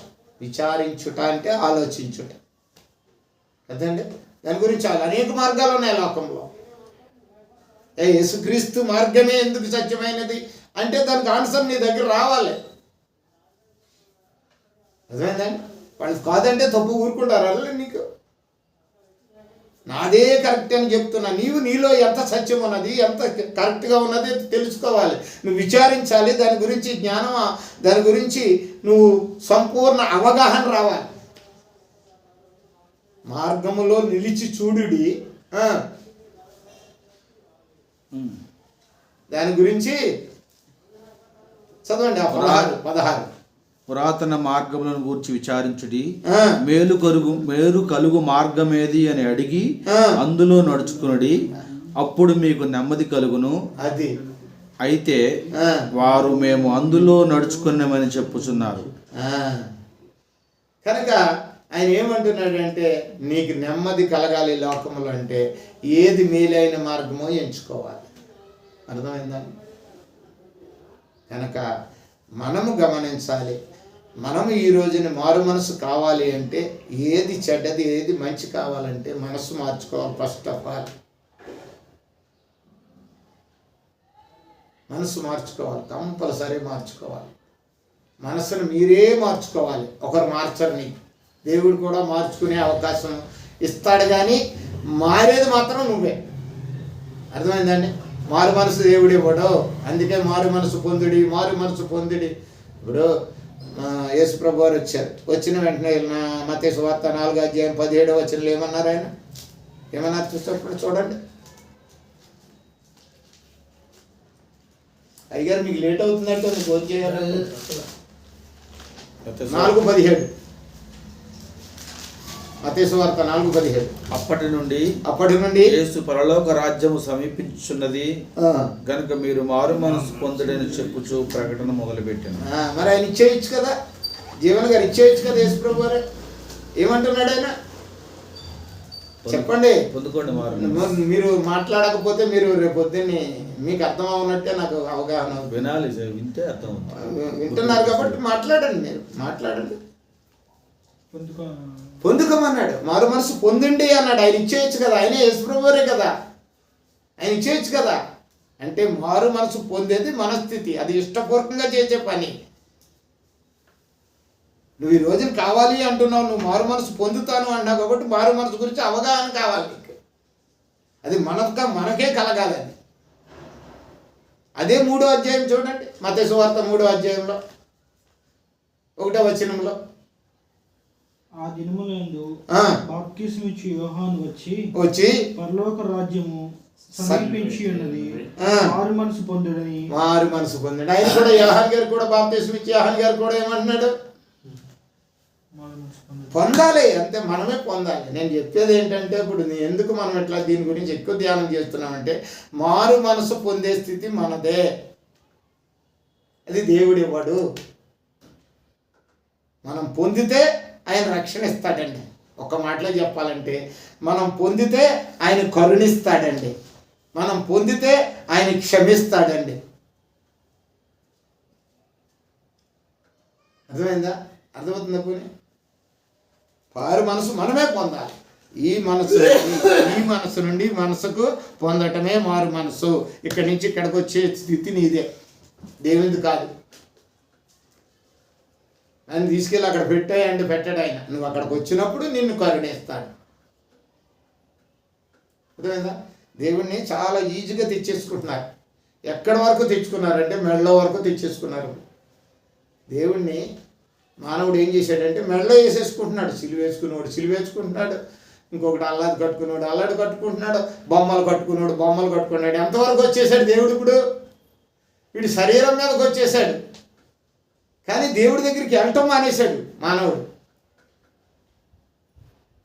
చూడండి, కొంతమంది దేవుని దగ్గరికి వెళ్ళటం మానేసి ఇంటికాడే పూజలు పెట్టేసుకుంటున్నారు. ఎంత ఈజీ అయిపోయిందంటే దేవుని యొక్క విషయం అర్థం కాక, అది దేవుడు కాదు కాబట్టి.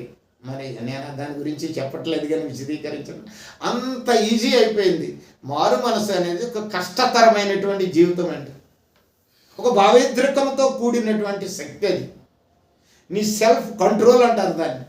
నీకు నువ్వు నిర్ణయించుకోవాలి, చెడుకు దూరంగా ఉండాలని, చెడుకు దగ్గరికి వెళ్ళకూడదని నీ మనసును స్థిరత్వం చేసుకోవాలి. అర్థమైందండి? నిగ్రత కావాలి.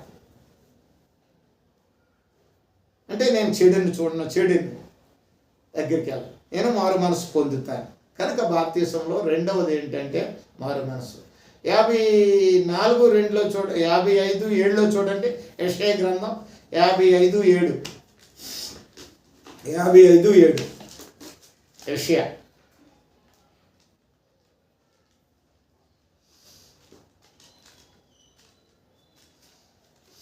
భక్తిహీనులు తమ మార్గమును విడవలనని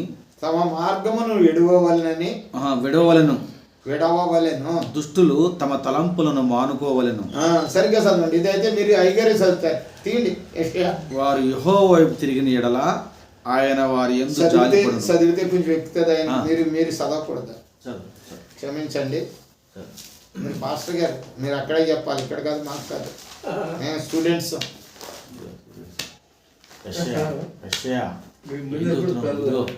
అయ్యా మీ ముందు ఎప్పుడు పిల్లలేదండి.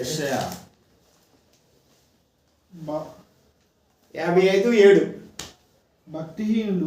భక్తిహీనులు తమ మార్గమును విడువవలెను. తమ మార్గములను విడువలను. భక్తిహీనులు అంటే ప్రతి మాటకు అర్థం రావాలండి బైబిల్లో. ఏ చిన్న మాట అయినా అర్థం తెలియకపోతే మనకి వ్యర్థమైపోద్ది, మనకి జీర్ణించుకోలేము అది.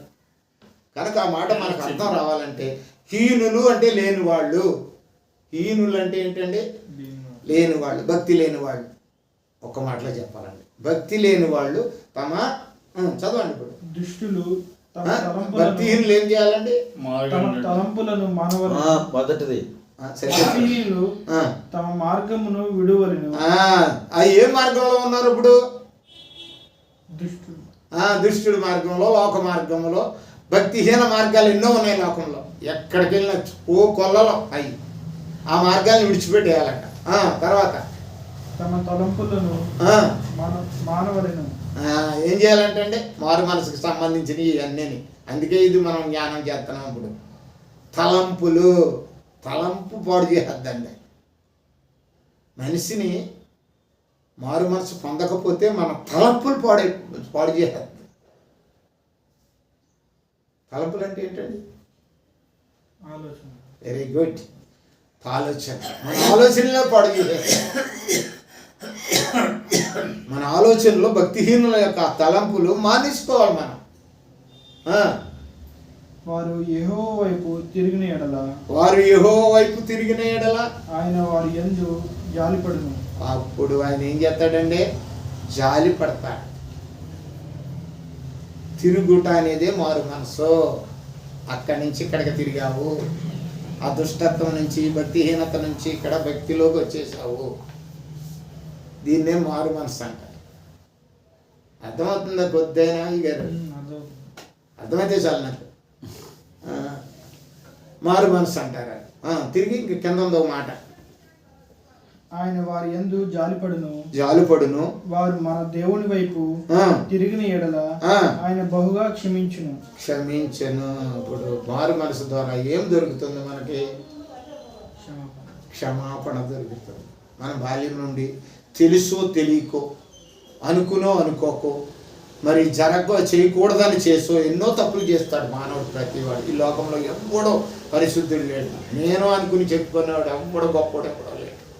అర్థమైందా? కనుక ప్రతివాడు చేసిన దాన్ని క్షమించాలి అని అంటే ఆయన కావాలి. ఆ యేసుప్రభు ఒక్కడే క్షమించువాడు. అర్థమైందా? ఆయన ఏం చేస్తాడంట? క్షమిస్తాడు. కనుక క్షమించాలి అని అంటే మారు మనసు కావాలి. ఈ మారు మనసు అనేది బైబిల్లో మీరు ఆదికాండం మొదలుకొని మరి ప్రకటన గ్రంథం వరకు 178 సార్లు ఉన్నదన్నమాట. మారు మనసు. ఈ మారు మనసు మనం పొందకపోతే మన జీవితానికి అర్థం లేదు, వ్యర్థమైపోతారు. రక్షణ పొందాలనుకుంటున్న మనం మొట్టమొదటిగా చేయవలసింది ఏంటంటే, మొదటిది శరీరం నుంచి కంట్రోల్ అవటం, రెండవది మనసును మార్చుకోవటం. ఈ రెండు బాప్తిసంలో ముఖ్యమైన విషయాలు. అర్థమవుతుంది అయ్యగారు? మొదటిది శరీర క్రియలను విడిచిపెట్టాలి, రెండవది మనసును మార్చుకోవాలి. ఇది రక్షణలో ముఖ్యమైన విషయాలు. ఇవి రక్షణలో ఇవి చాలా ముఖ్యమైన విషయాలు. ఇవి ఎటువంటి వారికైనా సరే, నేను బాగు చేసేస్తున్నాను, నాకేమీ లేదు, నా ఇష్టం, నేను పరిశుద్ధుడిని అయిపోయానంటే నడవదు. ఈ రెండు అద్దులు మారేవంటే నువ్వు కూడా భ్రష్టుడివే, నేను కూడా భ్రష్టుడినే. ఈ రెండే నియమాలు దేవుడికి క్షమించాలంటే. అర్థమైందండి? తప్పుకోకుండా అవి ఉండాలి మన జీవితంలో. ఇప్పుడు మనం రక్షణ పొందాలనుకుంటున్నాము కనుక మనకి మారు మనసు అవసరము. మారు మనసు మెయ్యను, అది దేవుడు ఇవ్వడు, అది మనమే పొందాలి. మనం మారితే ఆయన క్షమిస్తాడు. ఇప్పుడు బైబిల్లో మీరు చదువుంటారు, లోకాసువార్త 15వ అధ్యాయంలో కథ చెప్పాడు, ఒక ఉపమానం యేసుప్రభు వారు. ఒక ధనికుడు ఉన్నాడు, వాడికి 2 కొడుకులు ఉన్నారు. పెద్ద కొడుకు చాలా మంచివాడు, పొలం వెళ్తాడు, పని చూసుకుంటాడు, అన్నీ చూసుకుంటాడు, తండ్రికి లోటుగా ఉంటాడు, తోడుగా ఉంటాడు, అన్నీ ఆడే చూసుకుంటాడు.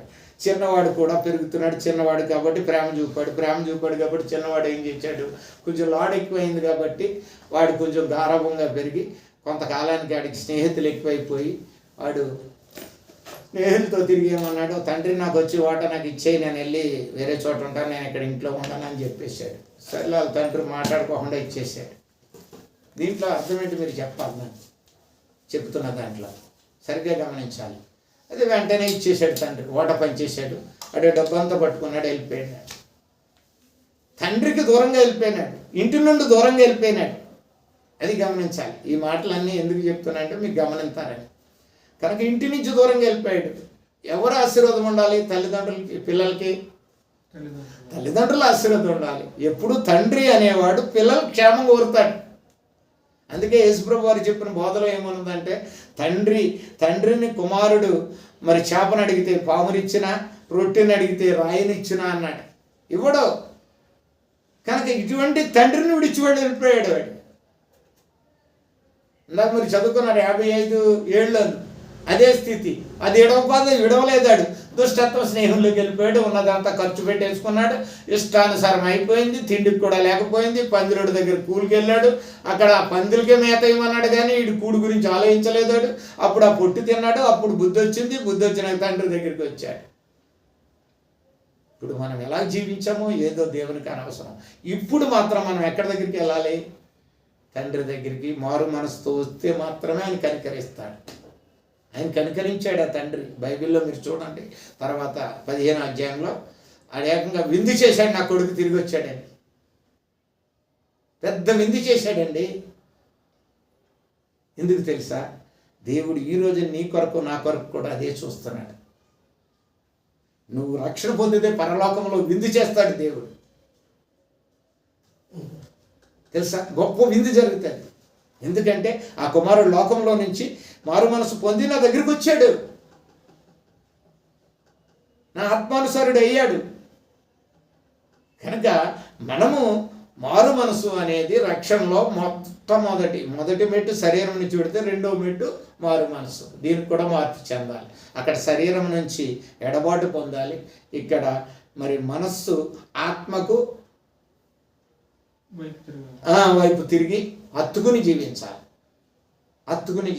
ఆత్మ ఎప్పుడు కూడా చెడు ఆలోచించదు. ఆత్మ ఎవరిది? దేవునిది. దేవుని ఆత్మ మనలో ఉంది కాబట్టి మనం జీవిస్తున్నాం. దేవుని ఆత్మ వెళ్ళిపోతే చనిపోయాడు అంటారు. ఈ ఆత్మ ఉన్నంత కాలము కూడా మనము ఆ ఆత్మను అనుసరించి జీవించినట్లయితే భయభక్తులు కలిగిన వాళ్ళం అవుతాం. భయభక్తులు అంటే అర్థం ఏంటి? చాలా అర్థాలు ఉన్నాయి బైబిల్లో. ఒక్క అర్థం చెప్తాను నేను. సామెతల గ్రంథం 8వ అధ్యాయం 13వ వచనం చూడండి.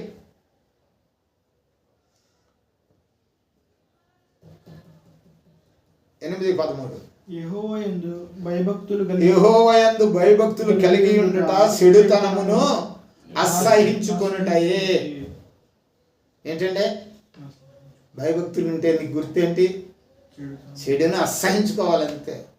అసహించుకోవాలి. ఇప్పుడు 1వ తారీఖు వస్తుంది, రేపు పొద్దున్న జనవరికి. చాలామంది ఏం చేస్తారంటే, అయ్యో నేను ఈ సంవత్సరం నుంచి నీ చెడుని అంతా వదిలిపెట్టేస్తానంటే, తాగుతున్నాను మానేస్తాను, తిరగటం మానేస్తాను అని విడిచిపెడతారు. విడిచిపెట్టకూడదు.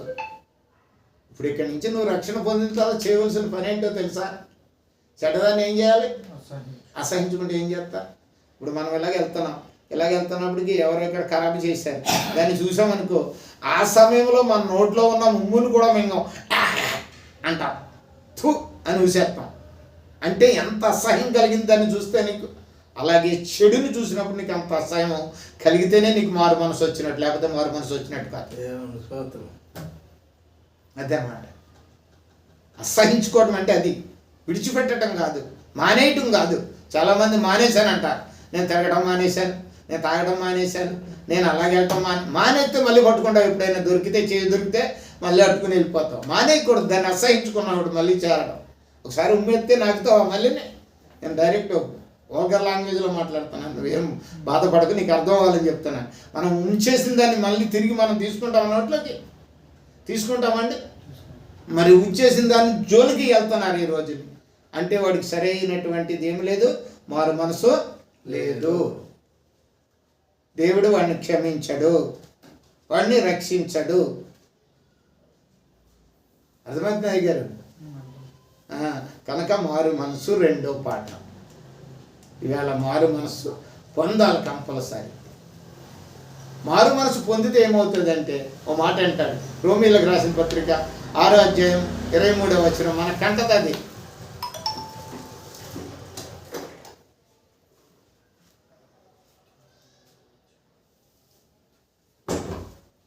ఏలయనగా పాపం వల్ల వచ్చు జీతము మరణం, అయితే దేవుని కృప వరము మన ప్రభు అయిన యేసుక్రీస్తునందు నిత్య జీవము.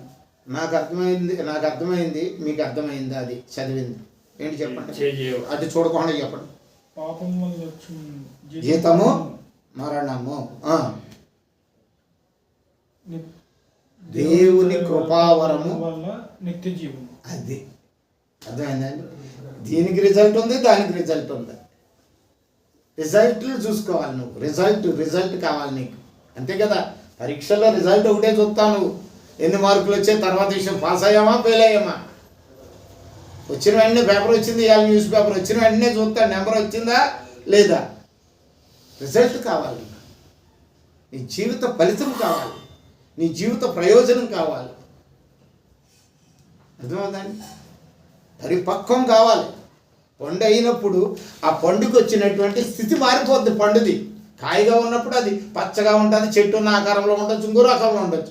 పండు అయినప్పుడు పక్వం అవుతుంది.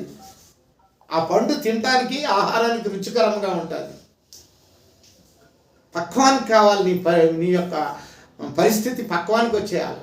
పండుకు ఫలంగా తయారవ్వాలి, నువ్వు ఫలించాలి ఆత్మీయంగా. అర్థమైందండి? మారు మనసు పొందితే ఆ ఫలాలు వస్తాయి. అదే ఆత్మీయ ఫలాలు అన్నట్టు తెలుసు. 5:22 గలతీయులకు రాసిన పత్రిక 5:22 ఏమన్నట్టండి?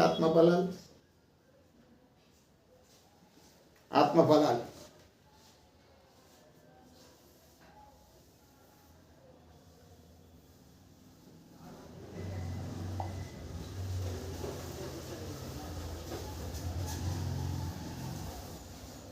చదువు.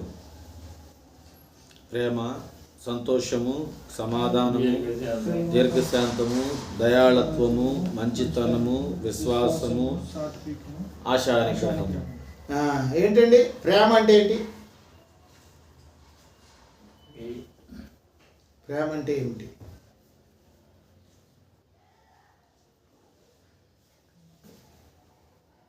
ప్రేమ అంటే నిన్న ఒక మాట సందర్భం వచ్చి చెప్పినట్టున్నాను నేను. ప్రేమ అంటే ఏమిటి?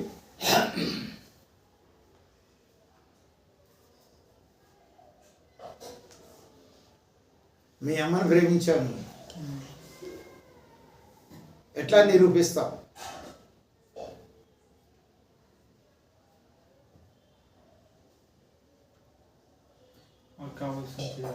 కావాల్సింది చేయడం. ఎవరు? మీ అమ్మ కాదు. ప్రేమ కాదు అది.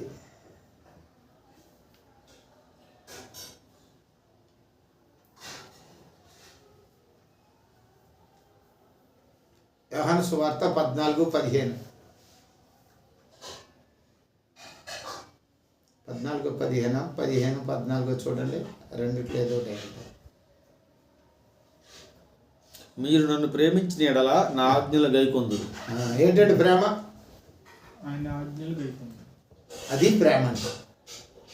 ఇప్పుడు మనం దేవుణ్ణి ప్రేమించిన వాళ్ళమైతే ఆత్మ ఫలాలు మనలో వచ్చి మారు మనసు వచ్చి రక్షణ వచ్చినట్లయితే మొట్టమొదటి ప్రేమ కలగాలి. దేవుని మాటకే లోబడి బ్రతకాలి. దేవుని వాక్యానుసారమైన జీవితమే కలిగి ఉండాలి. మీ అమ్మను ప్రేమించినట్టు మీ అమ్మ చెప్పిన మాట ఎలా వినాలి. అది ప్రేమ. ఈ రోజుల్లో ప్రేమ దానికి అర్థం లేక కోల్పోయింది దేవుడు. ప్రేమ అనే మాట ఈ భూ సంబంధమైనది కాదు, అసలు పరలోక సంబంధమైనది. దేవునికి, తండ్రికి, కుమారుడికి, పరిశుద్ధాత్మకు ఉన్న ప్రేమ. నిన్న చెప్పాను ఒక ఉదాహరణ, చిన్న మాట చెప్పినా నేను క్లుప్తమైనట్టుగా చెప్పాను నేను. ఆ ప్రేమ అక్కడి నుంచే ఇక్కడ మనం పుట్టాం. ఆ ప్రేమ లేకపోతే మనం ఈ భూమి మీద పుట్టాం. ఆయనకి, దేవునికి, తండ్రికి అక్కడ కలిగింది ప్రేమ అంటే ఏంటో. నా కుమారుడైన యేసుక్రీస్తు పరిశుద్ధాత్ముడు ఏ విధంగా నాకు లోబడి నా మాటకే జీవిస్తున్నారో అలాగే అనేక మంది పిల్లలు ఉండాలని భూమి మీద మనల్ని పుట్టించాడు. అప్పుడే మనం ఆయన పిల్లలు అవుతాం. ప్రేమ నీ జీవితంలో కోల్పోయినామంటే ప్రేమకు మించినది అసలు వేరేది లేదు. గలతీలకు రాసిన, కొరింథీయులకు రాసిన మొదటి పత్రిక 13వ అధ్యాయం 13వ వచనంలో ఓ మాట అంటాడు చూడండి. ఏది నిలుస్తుందో చెప్తాడు అక్కడ 13:13లో. కాగా విశ్వాసము, నిరీక్షణ, ప్రేమయు మూడును నిలుచును. వీటిలో ప్రేమయే. కడ వరకు ఏమి నిలవాలి? ప్రేమ ఒకటే నిలవాలి. దేవుని మాట, ఆజ్ఞ మనకు నిలవాలి. దేవుని వాక్యం మనకు నిలవాలి. మన జీవితం వాక్యంకు మారిపోవాలి. వాక్యంలో మారిపోవాలండి. వాక్యం అయిపోవాలి మనం. వాక్యానికి ఏం పేరు ఉంది? అది ఇంకో పేరు. వాక్యానికి ఒక పేరు ఉంది. ఏం పేరు? క్రీస్తు. వాక్యంగా మారిపోయిన తర్వాత మనల్ని ఏమంటారు? క్రైస్తవుడు అంటారు. క్రైస్తవుడు అంటారు. ఈ వాక్యమే, మనమే వాక్యం నింపుకున్నాం అనుకోండి, మనల్ని ఏమంటారు అప్పుడు? క్రైస్తవుడు అంటారు. క్రీస్తు పేరు తగిలించేస్తారు. ఆ వాక్యం పేరు అది. అది ప్రేమ అంటే. ఆయన ఆజ్ఞలు గైకొనడమే ప్రేమ. ఆయన మాట వినటమే ప్రేమ. ఆయనకు లోబడటమే ప్రేమ. ఆయన వాక్యానుసారంగా జీవించడమే ప్రేమ. ప్రేమ అంటే అది అర్థం. అసలు శరీర సంబంధమైన ఆలోచనలు పెట్టుకుని లోకం చెడిపోయింది, కానీ ప్రేమ దైవికమైంది, లోక సంబంధమైంది కాదు. అసలు ఈ లోక సంబంధమైంది ప్రేమ వేస్ట్. ఇది పాట పాడతారు కదండి, ఎన్నో ప్రేమలు ఉన్నాయని. కోటేశ్వరరావు గారు ఎన్ని ప్రేమలు ఉన్నాయి? చాలా. తల్లిదండ్రుల ప్రేమ అంటారు, భార్య భర్తల ప్రేమ, అన్నదమ్ముల ప్రేమలు అంటారు. ఇవన్నీ వ్యర్థం. క్రీస్తు ప్రేమ శాశ్వతం అంటారు. ఎన్నో ఒక పాట ఆడతారు, ఏదో ఉంది ఒక పాట. ఈ ప్రేమ ఇక్కడ ఇడిచిపెట్టదు. వాడు చచ్చిపోతే ఈ ప్రేమ నాశనం అయిపోతుంది. కానీ ఈ ప్రేమ నువ్వు చచ్చిపోయినా అక్కడ వరకు తీసుకెళ్తుంది. నేను శాశ్వతమైన ప్రేమ. దాన్నే బైబిల్ ఏమన్నారు? అగాఫే ప్రేమ అన్నారు. అగాఫే అంటే ఆలోచించలేని ప్రేమ అనేది. ఈ లోకం కూడా ఆలోచించలేదు ఆ ప్రేమని. ఆ అగాఫే ప్రేమ కొరకే ఆయన ప్రాణాన్ని నీ కొరకు నా కొరకు బలి చేశాడు. ఆయన అంత ప్రేమ చూపాడు మన మీద. అందుకే యోహాను 3:16 అంటారు, దేవుడు లోకమును ఎంతో ప్రేమించాను కాగా తన అద్వితీయ కుమారుని యందు విశ్వాసం ఉంచి ప్రతివాడు నశింపక నిత్య జీవము పొందినట్లు తన కుమారుని మన కొరకు అనుగ్రహించాడు. అది ప్రేమ. దేవుడు ప్రేమించి తన కుమారుని ఇచ్చేసాడండి మనకి. మీ నాన్న ఇచ్చేమనండి, ఎవరు నాన్న? దేవుని ప్రేమ అంతా గొప్పది. అర్థమైందండి? తన ప్రియ కుమారుడు, అద్వితీయ కుమారుడిని పాపులం దౌర్భాగ్యులమైన మన కొరకు ఆయన ఇచ్చేసాడు. ఆయన ప్రాణం పెట్టేశాడు. ఆ ప్రేమ మనలో ఉండాలి. నాకు తలకిందులైన పరిస్థితులు ఏమైనా, నాకు ఎటువంటి స్థితి వచ్చినా నేను ఆ ప్రేమను విడిచినాను. అప్పుడు నీలో మారు మనసు వచ్చినట్టు, నువ్వు రక్షణ పొందినట్లు, నువ్వు భారతీయ సంఘీయుడు. ఆ ప్రేమ నీలో ఉండాలి. నాకు అనుకూలమైంది, అనుకూలం కాలేదు, నేను చేయలేనప్పుడు నీకు ఆ పరిస్థితులు అలా లేవు అనుకోవడానికి కాదు. నువ్వు కిందైనా మీదైనా ప్రేమ ఎప్పుడూ పోకూడదు నీలో. ప్రేమ అంతా స్థిరత్వంగా ఉండాలి. అందుకే చివరికి మిగిలేది ప్రేమే అన్నాడు. చదివారు కదా ఇప్పుడు 13:13 చివరికి మిగిలేది ప్రేమే. ఎన్ని జరిగినా సరే ప్రేమ నిలవాలి. యేసుప్రభుకి కష్టం వచ్చింది, శరీరం ధరించుకున్నాడు కనుక అయ్యా నేను ఈ బాధ భరించలేను, చాలా కష్టంగా ఉంది ఇది త్యాగం చేయటానికి అన్నాడు. తెలుసా, ఓర్చుకో అన్నాడు. నీ చిత్తమే నెరవేర్చుకోక తండ్రి అన్నాడు. ఇక్కడ కూడా ప్రేమ చూపడు తండ్రి మీద. నీకు ఎన్నో కష్టాలు రావచ్చు, బాధలు రావచ్చు, కానీ ప్రేమను మాత్రం మర్చిపోకూడదు. రెండవది సంతోషం. సంతోషం సంతోషం ఎక్కడ పొందుతాం మనం? సాధారణంగా సంతోషం అనేది ఎట్లా వస్తుంది? ఏదన్నా కలిగినప్పుడు సంతోషిస్తాం, ఏదన్నా వచ్చి పడినప్పుడు ఆనందిస్తాం, ఇంట్లో సమృద్ధి ఉన్నప్పుడు ఆనందిస్తాం. కానీ క్రైస్తవుని సంతోషం ఎప్పుడో తెలుసా? క్రైస్తవుని సంతోషం రోమియోలకు రాసిన పత్రిక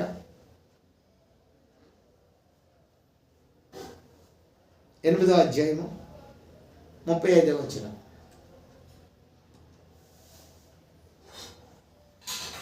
క్రీస్తు ప్రేమ నుండి మనల్ని ఎడబాపు వాడు ఎవరు ఎడబాపుతారు? క్రీస్తు ప్రేమ నుండి. క్రీస్తు మనల్ని ప్రేమించాడు, ఎవడో తీసుకోలేడు. నువ్వు బలవంతంగా వెళ్ళిపోవాలి, కానీ ఎవడు కూడా అలా సైతానికి కూడా హక్కు లేదు. దేవుని చేతిలో ఉన్నంత సేపు కూడా. యోబు ఉన్నాడండి, యోబు భక్తుడు, దేవుడే సాక్ష్యం ఇచ్చాడు. అతడు నా దాసుడు, ఇలాంటోడు అలాంటోడు, అంత భక్తిపరుడు అని చెప్పి దేవుడే సాక్ష్యం ఇచ్చాడు.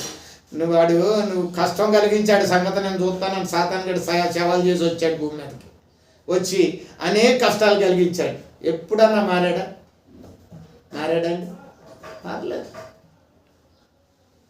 మారలేదు.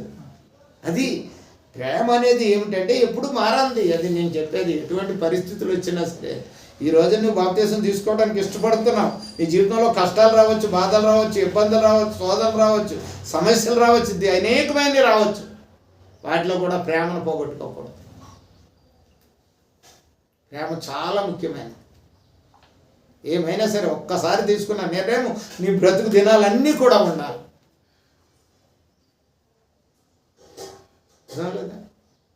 యేసోబు జీవితాన్ని చదివారు మీరు చాలాసార్లు. యేసోబు గురించి తెలుసు. యేసోబు అన్నదమ్ములో భక్తి పరుడు అయిన, ఆత్మీయ జ్ఞానం కలిగిన వాడు, దేవుని యందు అడ్డుపట్టుకుని ఉండేవాడు. మిగతా సహోదరులందరూ కూడా వాళ్ళు యేసోబు లాంటి వాళ్ళు కాదు. వాళ్ళు ఏ రోజున దొరికితే ఆ రోజున తిని సంతోషించేవాళ్ళు వాళ్ళు. కనుక వీడు దేవుని విషయాలు చెప్తుంటే వాళ్ళకి కోపం వచ్చింది. కోపం వచ్చి ఆయన తీసుకెళ్ళి గుంతలో పడేశారు. ఎందుకు పడేశారు అని అడిగాడా? సైలెంట్గా ఉన్నాడు. మనం కూడా మన జీవితంలో కష్టం వచ్చినా నష్టం వచ్చినా దేవుడు చేస్తాడు. తలంచుకుని మనం కూర్చోవలసిందే. రక్షణ పొందుతున్నా నీకు ఈ మాటలన్నీ ఎందుకు చెప్తున్నానంటే, కష్టం వచ్చి నీ మీద పడిపోతుందని చెప్పట్లేదు. ఒకవేళ వచ్చినా ప్రేమ మారకూడదు, వచ్చినా దేవుణ్ణి విడిచిపెట్టకూడదు. తెలుసా, దేవుణ్ణి మాత్రం నువ్వు విడిచిపెట్టితే నువ్వు మారు మనసు పొందనంటే, నీకు రక్షణ లేనంటే. ఎక్కడి వరకు తీసుకెళ్ళింది తెలుసా వాడిని?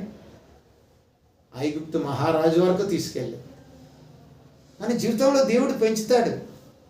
మనం ముందు పరిపక్వం పొందాలండి. పరిపక్వం అంటే ఆత్మ మారాలి. ఫలము అనే ఆత్మ అనే ఫలం ముందు ఏం చేస్తుంది అంటే పిందుగా వస్తుంది. ఇప్పుడు చెట్టును చూశారనుకో, పిందు ఉంటుంది ఎంత అంత, అది బుడుపు ఉంటుంది. దాని రంగు అసలు పచ్చగా ఉండదు. ఒక లేత ఎరుపు రంగులో ఏమంటారు దాన్ని, లేత ఎరుపు రంగులో ఉంటుంది ముందు ఎంత అంత. అది బుడుపు వస్తుంది. ఆ బుడుపు నిమ్మతంగా వస్తుంది, పైకి కాయగా వస్తుంది, పచ్చగా అవుతుంది, మళ్ళీ ముదురుతుంది, కాయ రంగు మారుతుంది. లేత పసుపు నుంచి పచ్చదనం నుంచి ముదురు పచ్చదనం వచ్చేస్తుంది. అక్కడి నుంచి ఫలిస్తుంది. అరుగుదంతలు, 30 దంతలు, అరుగుదంతలు, 100 అంతలుగా మనం ఫలించాలి. జీవితం ఉండి కొద్దికి మనం ఏం చేయాలంటే ఎదగాలి. ఆత్మీయంగా రక్షణ పొందిన తర్వాత పొందని అయిపోయింది, అది 10 ఎకరాలు పరలోకంలో ఇచ్చేసాడు అనుకుంటే పొరపాటు. నీ జీవితాన్ని నువ్వు ఫలభరితం చేసుకున్నప్పుడే నీ జీవితంలో ఆశీర్వాదాలు, దీవెనలు, నెమ్మది, సంతోషం, సమాధానం ఇవన్నీ చూస్తారు మీరు. కష్టాల్లో కూడా చూస్తారు. చదవండి ఆ వాక్యం, క్రమపత్రికది 8:35. క్రీస్తు ప్రేమ నుండి మనలను ఎడబాయి వాడేవాడు శ్రమ అయినను, బాధ అయినను, హింస అయినను, కరువైనను, వస్త్రహీనత అయినను, ఉపద్రవమైనను, ఖడ్గమైనను. ఉపద్రవం అంటే ఏంటో తెలుసా మీకు? ఉపద్రవము దగ్గరికి వచ్చారు. సునామీ అంటున్నారు. ఇప్పుడు ఇది దాన్ని ఏమంటున్నారంటే సునామీ అంటే టక్కన వచ్చి పడిపోద్ది శ్రమ మీదకి. అసలు అప్పటి వరకు పిల్లగాడు బాగానే ఉన్నాడండి, ఇప్పుడే 5 నిమిషాల ముందు బాగానే ఉన్నాడు అంటాడు. ఉపద్రవం వచ్చేసింది, అది కూడా క్రీస్తు ప్రేమ నుంచి ఏం చేయలేదు అంటాడు. చూడండి దేవుని ప్రేమ ఎంత గొప్పదో. అటువంటి వచ్చినా సరే దేవుడు నాకు తోడుగా ఉన్నాడని ధైర్యం ఉండటమే రక్షణ పొందిన వాళ్ళకు ఉండవలసినటువంటి లక్షణం. చదవండి, ఇంకో మాట ఉంది అక్కడ. ఖడ్గమైనను మనలను ఎడబాపున అంటే విడగొట్టగలదా దేవుని ప్రేమ నుండి. కనుక నీకు కూడా అటువంటి ప్రేమ ఉన్నప్పుడే దేవుడు నీ మీద ప్రేమ చూపుతాడు. వన్ సైడ్ లవ్ ఉండదు ఎక్కడ. లవ్ దొరుకుంటేనే కదా సక్సెస్ అయ్యేది. నువ్వు ప్రేమించలేదులే, నీ గురించి అంటలేదు. అసలు ఇద్దరికి ఏముండాలి? ఇద్దరికీ కలిగి ఉండాలి లవ్ అనేది. ఇద్దరికి లవ్ ఉన్నప్పుడే అది ఏకమవుతుంది. కనుక నువ్వు ప్రేమించి దేవుడు ప్రేమించి నువ్వు ప్రేమించకపోయినా లవ్ వేస్టే, దేవుని ప్రేమ వేస్టే. కనుక దేవుడి ప్రేమించాలంటే మనం కూడా జీవితాంతము ప్రేమ కలిగి ఉండాలి. కష్టాలు వచ్చినా బాధలు వచ్చినా దేవుని ప్రేమ నుంచి నాకు ఏమి లేదు, మరణమైనా పర్వాలేదు అన్నారు ఆ రోజున వాళ్ళు. యోహాను భక్తుడిని నూనెలో ఏపారు, పకోడి ఏపినట్టు, అయినా సరే ఆయన శరీరానికి తగలట్లేదు. అబ్బో ఇదేంద్రా బాబు అని తీసుకెళ్ళి పరదేశంలో పడేశారు వాళ్ళు. ముందు ముగ్గురు లేపారు ఆయన్ని. ఆయన ప్రేమ ఎంత గొప్పదో ఆలోచించండి. భక్తుల సాక్షుల జీవితాల్లో మీరు అనేక సాక్ష్యాలు వినండి. మీరు వాళ్ళు ఎట్లా చనిపోయినారు, దానికి లెక్క చేయలేదు వాళ్ళు. అది నిజమైన ప్రేమ. అందుకే ఈ రోజున మనకి బైబిల్ చేతికి అందింది. ఈ వాక్యాలు మనం చదువుకుంటున్నామంటే వాళ్ళ త్యాగమూర్తులే. కనుక ప్రేమ అంత గొప్పది. దీర్ఘశాంతం. దీర్ఘశాంతం అంటే ఏంటంటే దీర్ఘశాంతము.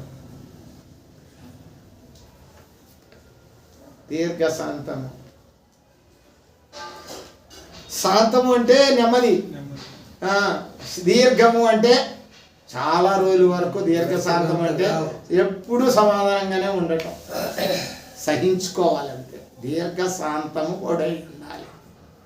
దీర్ఘాంతం సమాధానం మాత్రం మన దగ్గర నుంచి కాదు, దేవుని దగ్గర నుంచే వస్తుంది. సమాధానకర్త అయిన దేవుని దగ్గర నుంచి వస్తుంది. అదే 53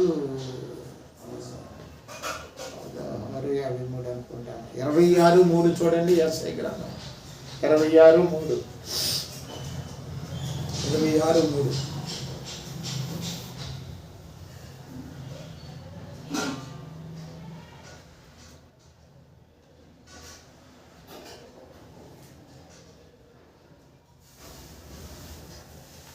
ఎవని మనసు నీ మీద ఆనుకొనును వానిని నీవు పూర్ణ శాంతి గలవానిగా కాపాడుదువు.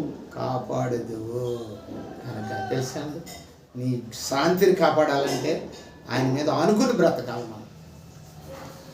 అదే మన కీర్తనలో 5:11 ఏమన్నాడు? నిన్ను ఆశ్రయించు వారు సంతోషించదు, నీవే వారిని కాపాడుదు అంటాడు. కనుక ఎప్పుడు దేవుణ్ణి అనుకుని ఉన్నదే ప్రేమ. కష్టాల్లో కూడా అనుకునే ఉండాలి, శ్రమల్లో కూడా అనుకునే ఉండాలి. కృతజ్ఞత. ఆయన కష్టం ఇచ్చినా దేవుడే ఇచ్చాడు, నాకు భరించాలి. నీకు సమయం ఇస్తాడు మళ్ళీ. కనుక ఆ సమయం కొరకు కనిపెట్టాలి మన నిరీక్షణ కలిగి. కనుక మనం ఇప్పుడు నేర్చుకున్నది ఏంటంటే మారు మనసు లేకపోతే రక్షణ లేదు. మారు మనసే మెయ్యను. రక్షణ అంటేనే మారు మనసు మారితేనే రక్షణ దొరుకుతుంది. నేర్చుకున్నాం. అయితే ఇంకొక మాట నేర్చుకుందాం చూడండి. సామెతల గ్రంథము 28:13. అయిపోయింది ఇంకొక 15 నాకేం ఇబ్బంది లేదు కానీ మీ మాట.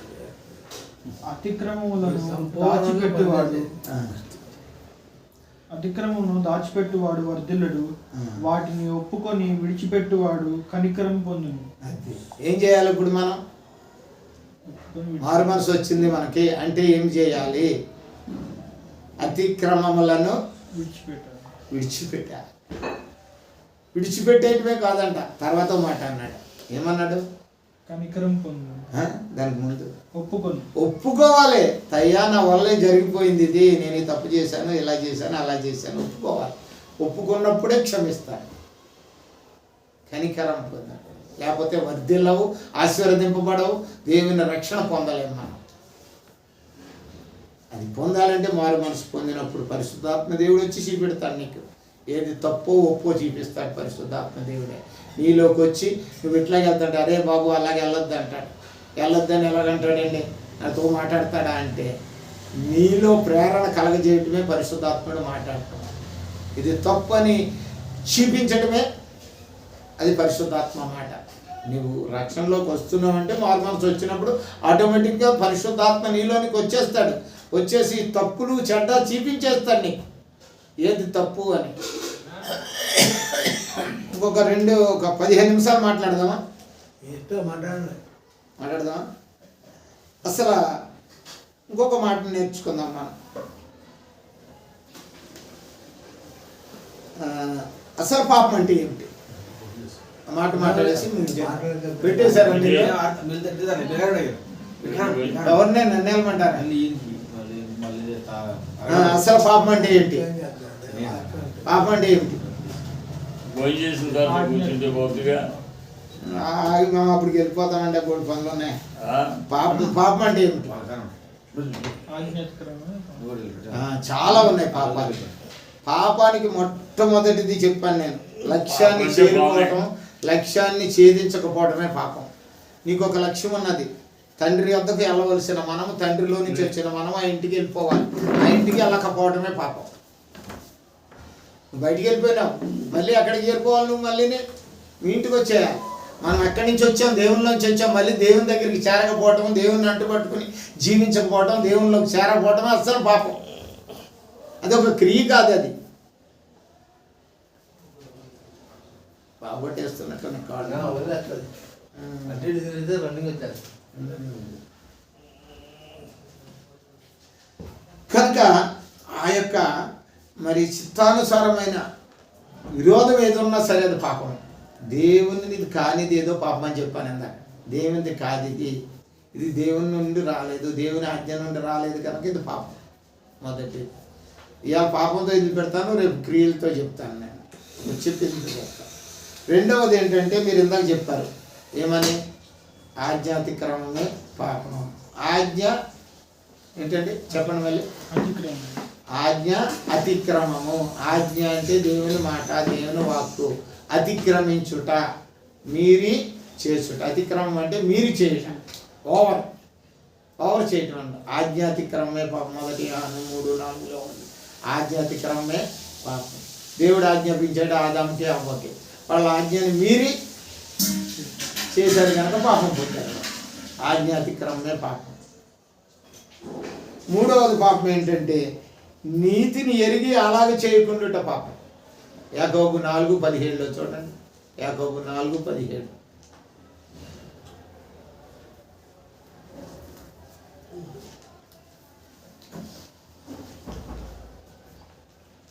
కాబట్టి మేలైనది ఎరిగి అలాగు చేయకుండుట, ఎరిగి అలాగు చేయని వానికి పాపము కలుగును. కనుక మేలైనది ఏమిటి అని తెలుసుకున్నావు అనుకో. నువ్వు తెలుసుకున్న తర్వాత దేవునిలో ఉండటమే మేలు అనుకుని తెలుసుకున్న తర్వాత అలాగే జీవించకపోతేనే పాపం. ఇందాక చెప్పాం, టోటల్లో ఒక మాట అన్నాం, దేవునిది కాదేదో పాపం. ఈ బైబిల్లో ఉన్న మాటల ప్రకారం కాకుండా జీవించడమే పాపం, ఆలోచించడమే పాపం, జీవించడమే పాపం. ప్రతిదీ పాపం. బైబిల్ కానిది ఏదైనా పాపం. ఆధ్యాత్మిక్రమం పాపం అన్నాడు. తర్వాత తర్వాత ఏమన్నాడంటే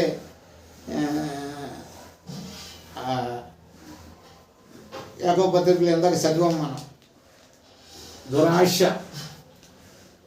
వేడబడి గర్భమును ధరించి పాపమును కనును అన్నాం యాకోబు పత్రిక 1:14. దురాశ మనల్ని ఏం చేస్తుందంటే దాంట్లో వీడిపోయి మరులు గొప్పబడి గర్భము ధరించి దాంట్లోనే పిల్లననే పాపాన్ని కంటాలి. దాంట్లోనే ఉండి పాపాన్ని మనం కంటాం.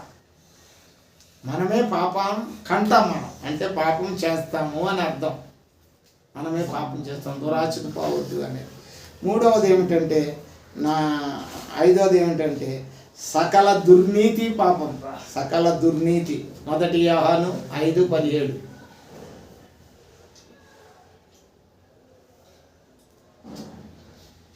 దేవుని మూలముగా పుట్టి ఉన్న వాడెవడును పాపము చేయడని ఎరుగుదుము. దేవుని మూలముగా పుట్టినవాడు తనను తాను భద్రము చేసుకొనును గనుక దుష్టుడు వాని పుట్టడు. కనుక మనము దేవుని సంబంధులమని మరియు లోకమంతయు దుష్టుని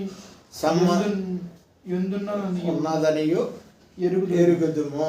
కనుక దుష్టుని సంబంధాలు దేవుని సంబంధాలు. కనుక మనం ఏదైతే దేవునికి కాదో అది చేయటం, అది చేయకపోవటం పాపం. నీతి కానిది పాపం అంటాడు అంతే.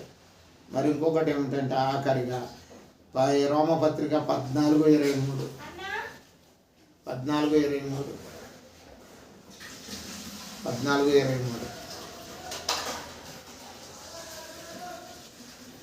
అనుమానించువాడు తినుని ఎడల విశ్వాసము లేకుండా తినును గనుక దోషి అని తీర్పునందును. విశ్వాసము మూలము కానిదేదో పాపము. నమ్మకము లేకపోవడం పాపం అండి. నమ్మకం లేకపోవడమే పాపం. టోటల్లీ ఇంతకు ముందే చెప్పేస్తున్నాను. ఏదైనా నమ్మకంతో నమ్ముట నీ వల్ల అయితే నమ్మువానికి సమస్తము సాధ్యమని ఎలాగన్నాడో నమ్మకంతో చేసేది ప్రతిదీ అది విశ్వాసానికి కానీ మారు మనసుకి కానీ పాపాన్ని నుండి విడుదల కానీ ఇస్తుంది. నమ్మకం కానిది అన్నం తిన్నప్పుడు కూడా ఇది అరుగుతుందా, ఇది మంచిదంటావా, ఇది ఏమన్నా చేస్తుందేమని తిన్నాడు అనుకో నిజంగానే చేస్తాడు. కళ్ళు మూసుకొని ఇది మంచిదే అనుకుని తిన్నాడు అనుకో వాడికి ఏమి హాని చేయదు వాడికి. అందుకే అక్కడ విశ్వాసం కాకుండా తిన్నది ప్రతిది పాపం అన్నాడు. అందుకే ఎందుకంటే ఈ లోకంలో మనం అనేక పదార్థాలు తిన్నప్పుడు అనుమానంతో ఎక్కువ చనిపోతున్నారు, అనుమానంతో ఎక్కువ చేస్తున్నారు. ఎక్కువ మంది కరోనాలో చచ్చిపోయిన వాళ్ళు దేనితోటో తెలుసా? భయం అనే అనుమానంతో చచ్చిపోతున్నారు. వాళ్ళకి జబ్బు ఏమీ లేదు. అట్లాగా అనుమానం కానిది పాపి మనల్ని చంపేస్తుంది.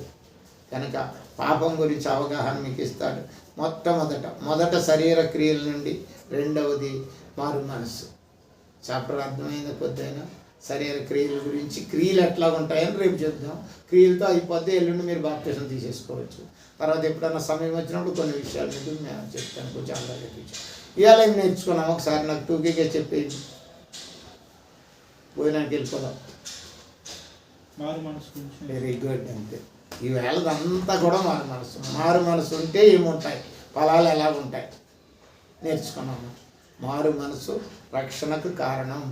అసలు మారు మనసు హెబ్రోనులోకి వెళ్ళి సేవ చేస్తున్నా సరే వాడు ఏమంటాడు తెలుసా? మారు మనసు రానే బ్రదర్ బాప్తిస్మం ఇస్తామంటాడు. రక్షణ అనేది మారు మనసు సంబంధమైనది. బైబిల్ కూడా అదే చెప్తుంది. మారు మనసు వస్తేనే రక్షణ వస్తుంది. మారు మనసు లేకుండా రక్షణ ఉండదు. మారు మనసే రక్షణ. బాప్తిస్మం అనేది సాక్ష్యం ఓన్లీ, సాక్ష్య చిహ్నం. సున్నతి అనేది ఒక పద్ధతి. ఆ పద్ధతి చేసినోడు సున్నతి క్రమం అంటారు. దాన్ని లోపడతారు వాళ్ళు సున్నతి లేనోడిని ఎవరిని కూడా జాయిన్ చేసుకోరు వాళ్ళు. ఒక క్రమం ఉందా, క్రమం ప్రకారం. అలాగే క్రీస్తు కూడా చేర్చుకోవాలని నువ్వు అంటే నీకు క్రమం కావాలి, మారు మనసు కావాలి నీకు కంపల్సరీ. మారు మనసు లేకపోతే దేవుడు నిన్ను క్షమించడు, నన్ను క్షమించడు, మనల్ని ఎవరిని క్షమించడు. మారు మనసు సంబంధం అయితేనే దేవుడు మనల్ని ప్రేమిస్తాడు, మనకు శాంతి, సమాధానము, నెమ్మది మన జీవితాల్లో ఇస్తాడు. ఇందాక చదివావు కదా 26:3లో. ఎవరైతే మనం ఆయన దగ్గరికి వెళ్ళి ఆయన ఒప్పుకుంటామో, ఆయన ఆనుకొని జీవిస్తాము. కనుక రెండవ మెట్టు ఏంటంటే మారు మనసు. మారు మనసు గురించి బైబిల్లో చాలాసార్లు ఉంది, మీరు చదవండి. మారు మనసు లేకపోతే రక్షణ లేనట్టే. అందుకే యేసుప్రభు అదే చెప్తున్నాడు, బాప్తిస్మం ఇచ్చి యోహాను అదే చెప్తున్నాడు, పౌలు గారు అదే చెప్తున్నాడు. అర్థమైందా? మారు మనసు మారు మనసు మారు మనసు మారు మనసు మన రక్షణకి మెయిన్ అనమాట. అదే కేంద్రం. మారు మనసు ఉంటేనే రక్షణ, మారు మనసు లేకపోతే రక్షణ లేదు. నీ మనసును శరీరం నుండి కానీ లోకాన్ని నుండి తప్పించుకుని క్రీస్తు వైపు తిప్పుకోవడమే మారు మనసు. అర్థమైందని చిన్న ప్రార్థన. ప్రేమ గల తండ్రి, వందనాలయ్యా. ఇదిగో నాయన కొన్ని మాటలు జీవన్ గారికి ఇచ్చాను. నువ్వు ఇచ్చిన జ్ఞానం నువ్వే మాట్లాడావు నాయన. ఆయనకి అర్థం అవటానికి సహాయం చేయండి, అవగాహన చేసుకుని ఆయన సరైనటువంటి రక్షణలో జీవించడానికి, ఒక పటిష్టమైనటువంటి రక్షణ భాగ్యం ఆయన పొందటానికి సహాయం చేయండి. తన జీవితం ఒక కోటగా, రక్షణ కోటగా కట్టుకునేటకు సహాయం చేయండి. ఎటువంటి కష్టాలు, నష్టాలు, బాధలు, ఇబ్బందులు, శ్రమలు, శోధనలు, సమస్యలు వచ్చినా మరి ఆ ప్రేమను కోల్పోకుండా, ఆ దీర్ఘశాంతాన్ని కోల్పోకుండా, ఆ సమాధానాన్ని కోల్పోకుండా ఆయన జీవితంలో మరి బాప్తిసం పొందుతున్న ఆయన మొట్టమొదటగా పాపం ఏదో ఆ పాపాన్ని విడిచినప్పుడు మాత్రమే ఆ పాపానికి మెయిన్ కారణమైన శరీరం నుండి నాయన శరీర ఇచ్చల నుండి విడుదల పొందటం, రెండవది మనసును మార్చుకొని జీవించటం. ఈ విషయాలు రెండు ఆయన కొన్ని విషయాలు నేను వివరించాను. అనేక విషయాలు ఉన్నప్పటికీ మరి చిన్న బిడ్డ యవనస్తుడు మరి నాయన వాటిలో అవగాహన కలగటానికి నీవు మరొకసారి నాయన జ్ఞాపకం చేయండి. జ్ఞాపకం చేసి పరిశుద్ధాత్మను ఆయనకి ఇచ్చి వాటిని అన్నింటినీ మరొకసారి నెవరు వేసుకున్నటకు సహాయం చేయండి, కృప చూపండి. మరి తిరిగి ఆయన బాప్తిసానికి సిద్ధపడటకు సహాయం చేయండి. ఆ రక్షణ ఏదో నాయన, అంత గొప్ప రక్షణ నిర్లక్ష్యము చేసిన ఎడల ఎలాగా ఆ నరకము నుండి తప్పించుకొందరు మీరు అన్నావు నాయన. అవును నాయన, భయంకరమైన దినాల్లో ఉన్నాం, భయంకరమైన పరిస్థితుల్లో ఉన్నాం నాయన. మేము చనిపోతాం, ఎప్పుడు అందరిలాగే చనిపోతాం. కానీ ఆ రక్షణ పొందకోకుండా చనిపోతే మేము నిత్యత్వం చేరలేము నాయన. కనుక రక్షణ పొంది మేమందరము నిత్యత్వం పొందటానికి ఆశ మీరు జీవనంలో రేపినందుకు వందనాలు. ఆశ గల ప్రాణాన్ని తృప్తిపరిచే దేవుడు, ఆశకి తగిన ఫలాన్ని ఆయనకి దయచేయండి. యేసు క్రీస్తు నామమును బట్టి వేడుకుంటున్నాం తండ్రి, ఆమేన్. Thank you.